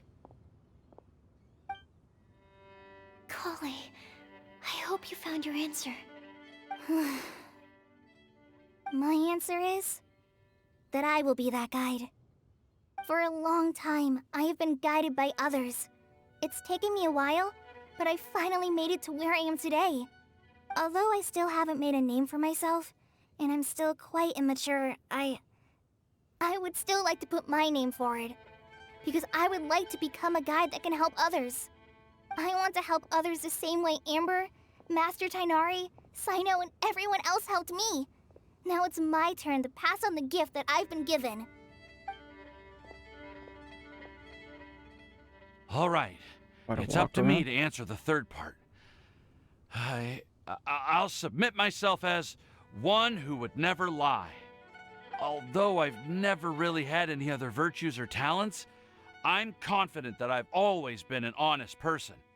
I'd like to thank everyone, too, for giving me this opportunity to validate myself. And last but not least, I will answer the final part of the prophecy. There's no tale more befitting the title of a legend that never ends than our fates as human beings. Wait! The lantern just lit up! Whoa! All 4 sides of the lantern are glowing! Huh? But... We all did was submitted a batch of test answers. Kale, could I ask you to stand up for a second? Oh, all right.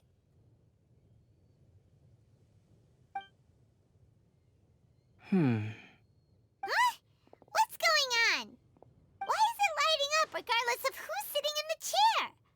Didn't it say we have to answer all the questions correctly? It's pretty clear now, isn't it? We've just proven that there is no right answer for this prophecy. No right answer? But how could that be? Although the instructions had come from an old and enigmatic prophecy, it is in fact nothing like the ancient mechanism that we had all imagined it to be.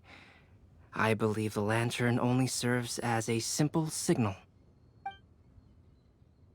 Ah, and to think, I never expected you to actually find this place. What? There's someone else here? We meet again, traveler. Hey! You're that Outlander we met the other day at Good Hunter! It's all thanks to you that I was able to find this place. Good thing that you were too preoccupied with the prophecy to notice someone tailing you from the shadows. Oh, is that so? Then, why do I spy yet another person following in your shadow? Wait, really? There's no need for pleasantries. You should know I'm here for you. Is it just because I'm a visitor from abroad? I was there when you snuck your way into Marjorie's place. Huh. So you had your eyes on me even then, huh? That was 2 whole weeks ago, you know. It's hard not to notice you when I'm on duty every day. All right. In that case, I'll admit it. I was the person who slipped this prophecy into the storybook. Huh? But why? Then, does that mean this wasn't a real prophecy after all? Don't worry. Even though you probably have plenty of reservations about me, you can be sure that the prophecy is genuine.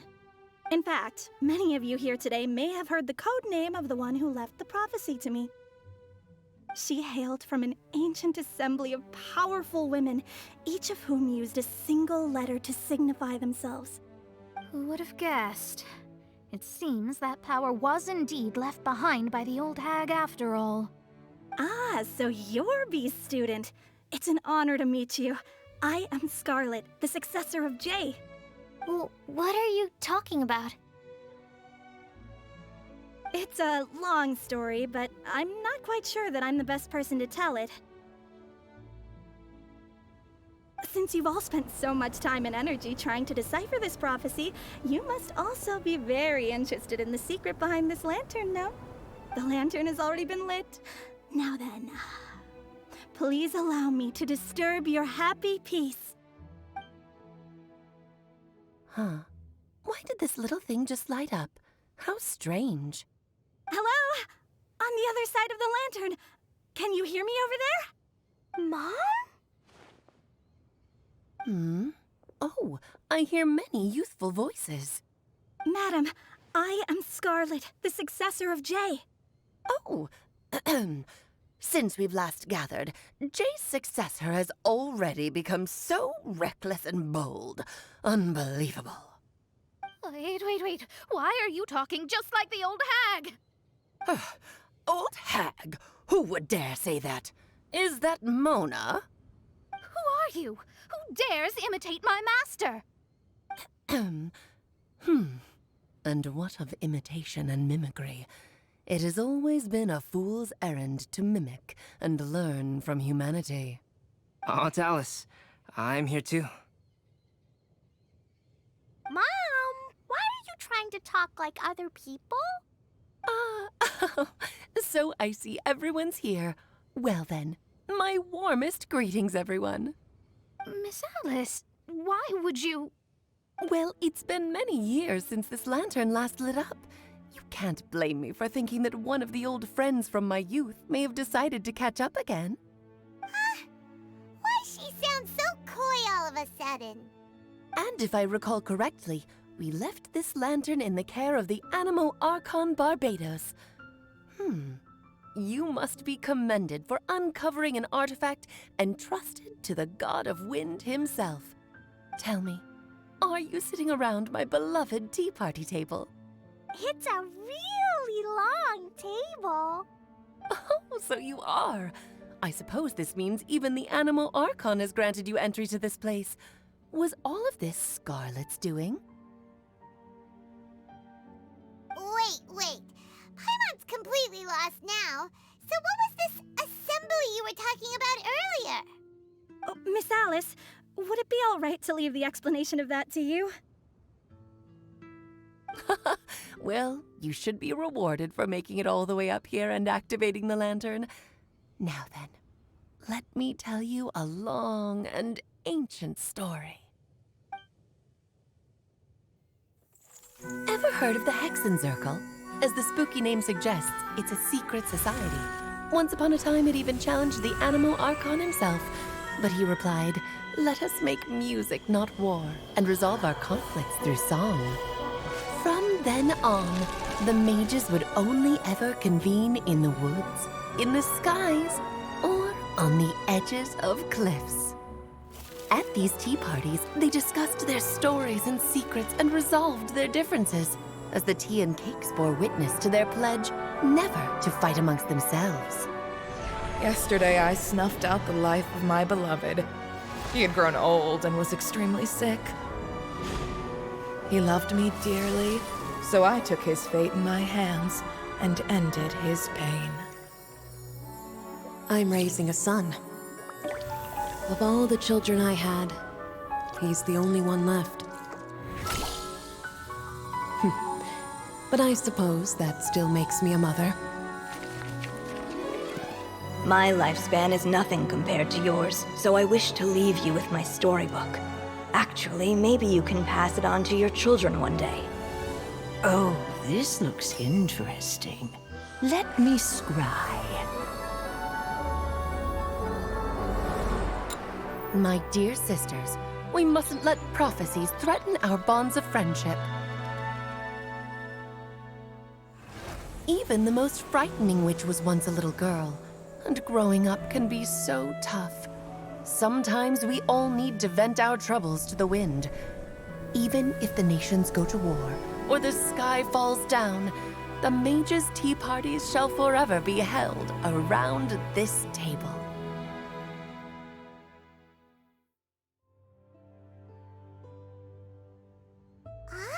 So this is where the legendary mages held their meetings.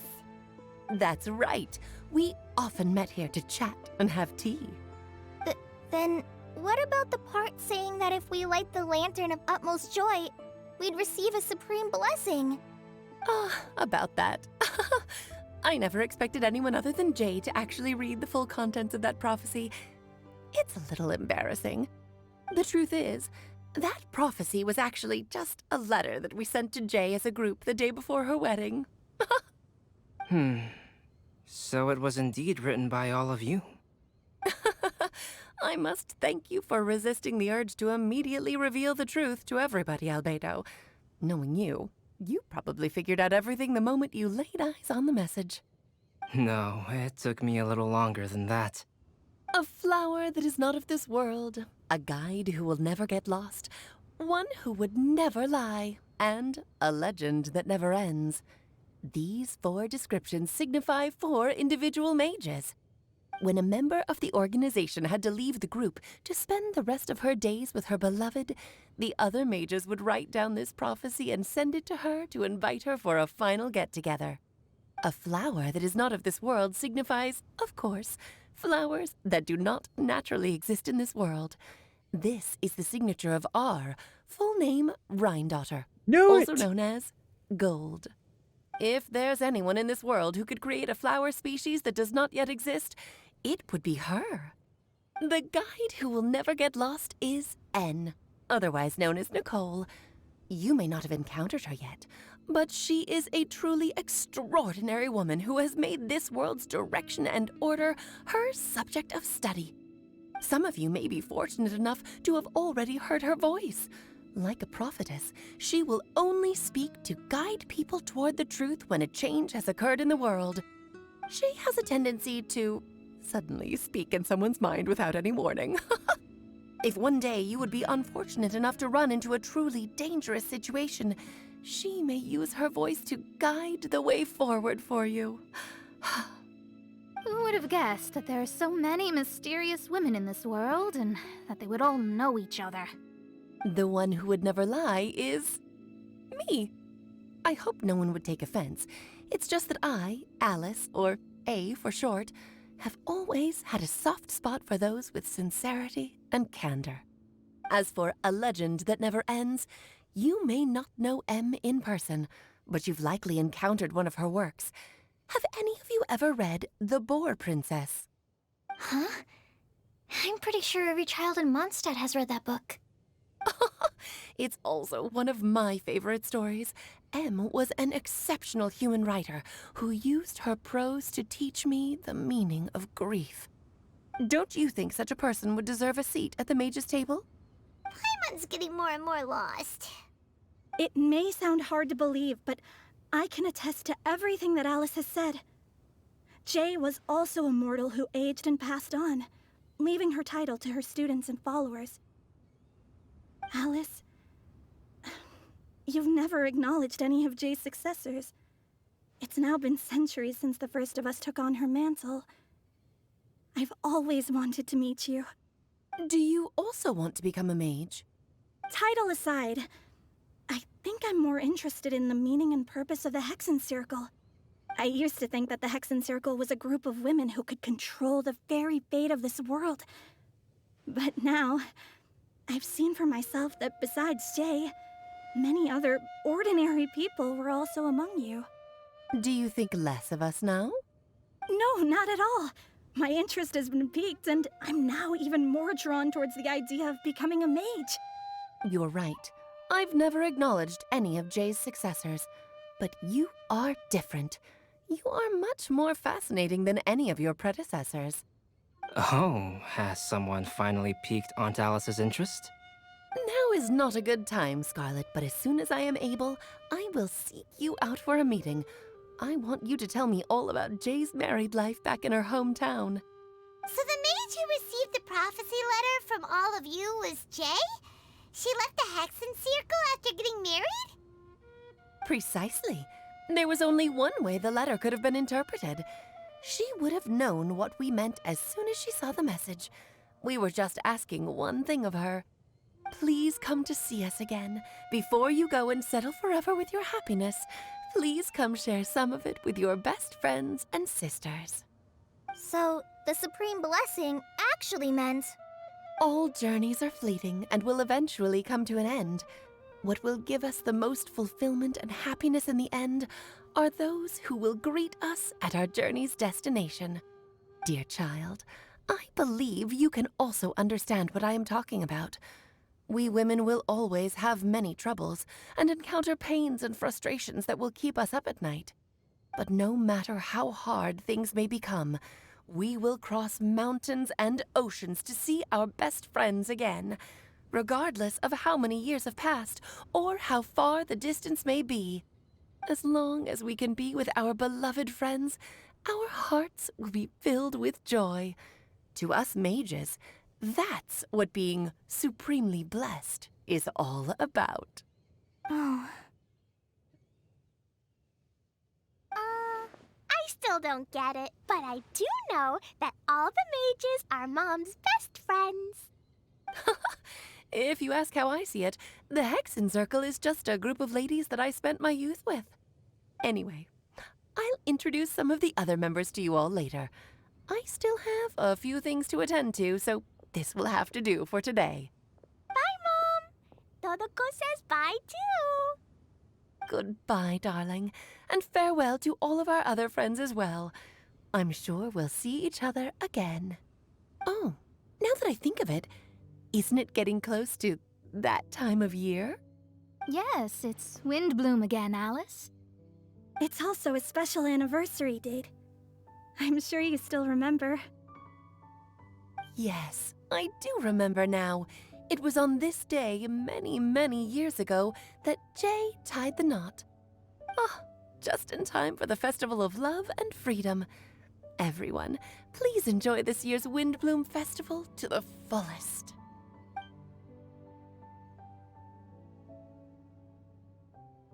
His voice fades and the lantern grows dim. It is once again just a regular piece of decor.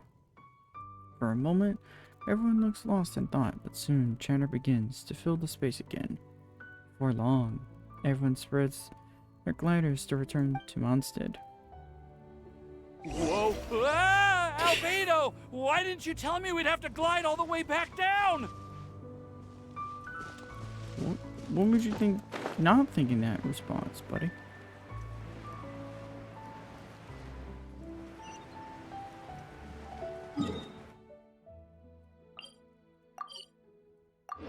God, I'm just like, the second I saw like the test tube, I was like, that's radar, isn't that?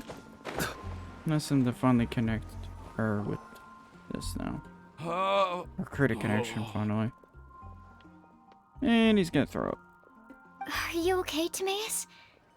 Maybe you'd feel better if you just, let it out. Don't say that. I'm fine, I'm fine. I'm just, a little glider sick, that's all. You may want to look into getting your own gliding license when you have the time. It might prove helpful to you. Okay. Sure thing. It sounds like you've still got something on your minds. Why don't you tell us? We're all happy to listen. It's nothing, really. It's just, well, Alice's story was really interesting and romantic. I won't argue about that. But still, the whole thing wasn't quite what I was hoping for. Of course, I didn't actually expect the supreme blessing to be real, but... Don't say that. None of this was your fault, Timaeus. Honestly, it's more on me for having agreed to be the Windblume Festival Special Ambassador. Had I not asked for everyone's help... If anything, it should be my fault for finding that prophecy. Oh, no. I didn't mean to blame the two of you either. I just feel like this whole adventure didn't really end on a high note, and we also didn't really get anything out of it. But I'd say we still learned something new. Well, that aside, Timaeus, you still need to go to Liyue to apologize to Yingar, right? Do you want Kali and I to accompany you? Oh, Miss Yingar. Well, I mean, I just really don't want her to get mad at me. Now that I've come back to my senses, I really don't know what I should do. Hey, you three? You may want to look over there. Speaking of her. Miss Yingar? Oh, so that's Miss Yingar? I've never met her before. Yep, that's her. And she actually came all the way to Mondstadt.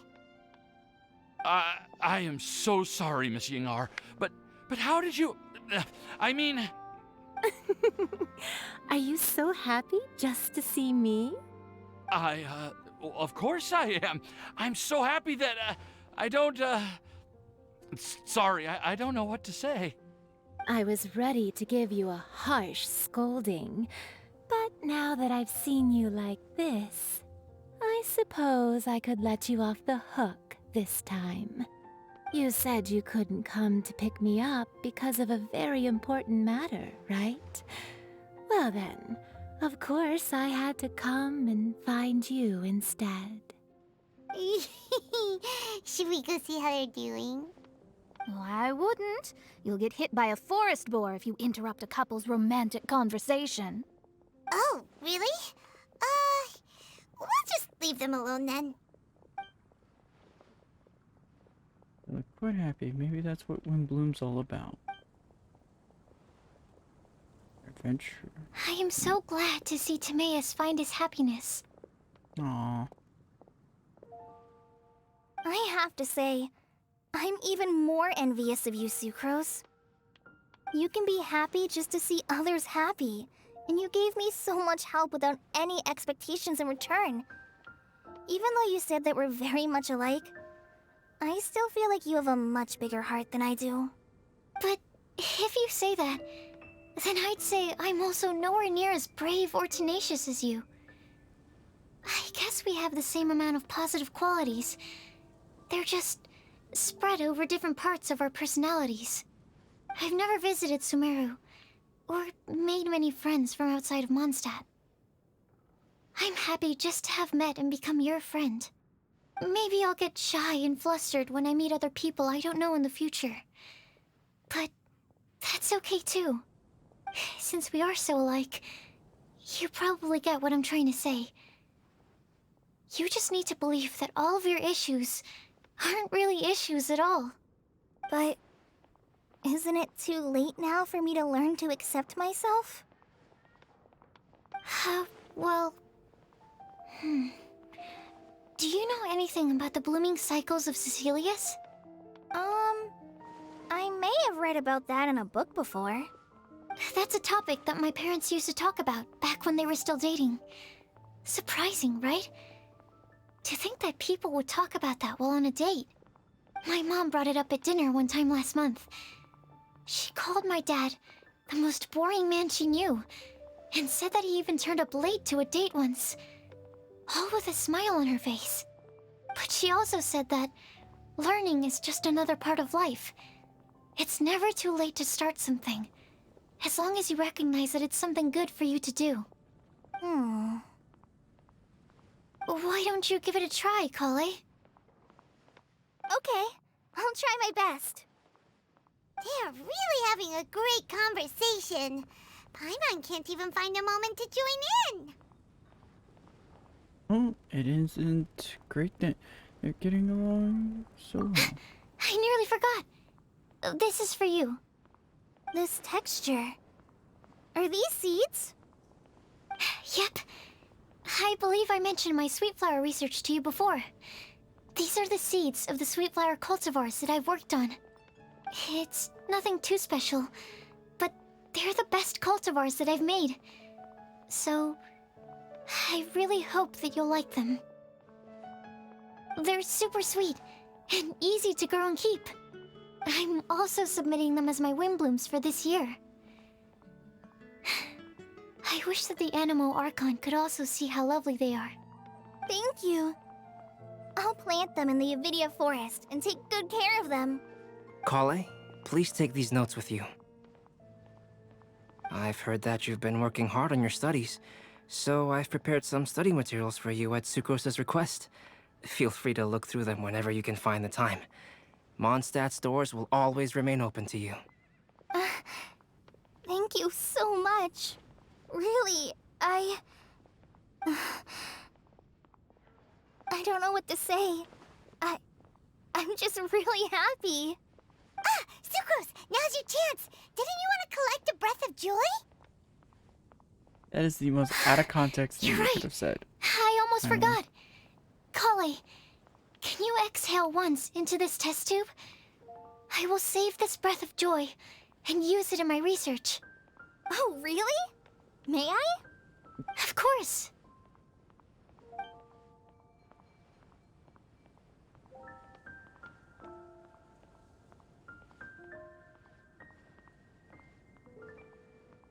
What? Oh, the puffs out of the test tube rises into the air like a marshmallow before it's taken away by the wind. What? Huh? What was that? It was like a little cloud of happiness, and now it flew away. Oh, no. Well, luckily, there's still some breath left in the test tube. I'll seal it up for now. I'll keep working on it and let you know as soon as I have any breakthroughs in my research. Yeah, You can write to me. I'll be sure to respond as soon as I receive your letter. Oh, it looks like you found a new pen pal. Master Tainari! Sino! And bad joke. If your friendship was forged in a test tube, does that make you test friends forever? That's it. I think you've ruined Sumeru's reputation in Mondstadt beyond all hope of repair. All that matters is that I've enjoyed Mondstadt immensely. The dragon here possesses a majestic form. Oh, yeah, she saw it that before. reminds me. Traveler, this card back is for you. Didn't Sino commission this? Sino wanted you to have one for yourself. If I had to guess, I'd say he probably wants you to use it if you challenge him to a duel. I'm a master of the game. Do you dare challenge me? Can you believe this guy? Huh. Let's knock him off his high horse. It's time to duel. Oh my god. Wait! I've got something to give you, too. Thank you. Huh? I'm not interested in Ellie has a playing that gift for game. Yeah, I figured I should follow local Mondstadt customs and prepared a few small things themed after the Windblume festival. Ooh, it's a bookmark. I made these bookmarks from Sumeru roses at the hotel. I want to give them to Amber, Master Tainari, and Sino. During Windblume, Mondstadters offer flowers to the people most important to them. You three are family to me. But Tainari said that we're not anything like an academic family. He wouldn't write joint papers with us. Well, in this case, we can consider ourselves as regular siblings. And that should be just fine. I agree. Oh, and here are some Padisara seeds as well. These are for the Traveler, Paimon, and everyone else from Mondstadt. Whoa, are these really for us? Thank you. We really appreciate it. So, are these your chosen Windblooms? Mm-hmm, one of them. Both Padisauras and Sumeru roses are my Windblooms. Although they're not native to Mondstadt, they are the flowers that can best express my feelings. I want to give them to the people I feel thankful for. To those who I wish to accompany as we greet more seasons and future Windblooms together. The real blessing in life is when you are surrounded by people who you'd miss day and night, and who you'd want to see even if that meant crossing mountains and oceans to do so. I'm so happy to hear you say that. Sucrose, do you see that cloud over there? Huh? Doesn't it look just like your test tube?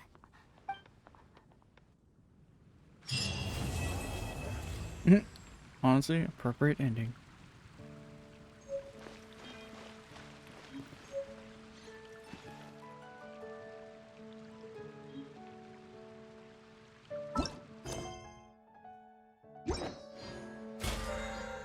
Oops. Hitting the wrong button. Oh, yeah. It's all the story.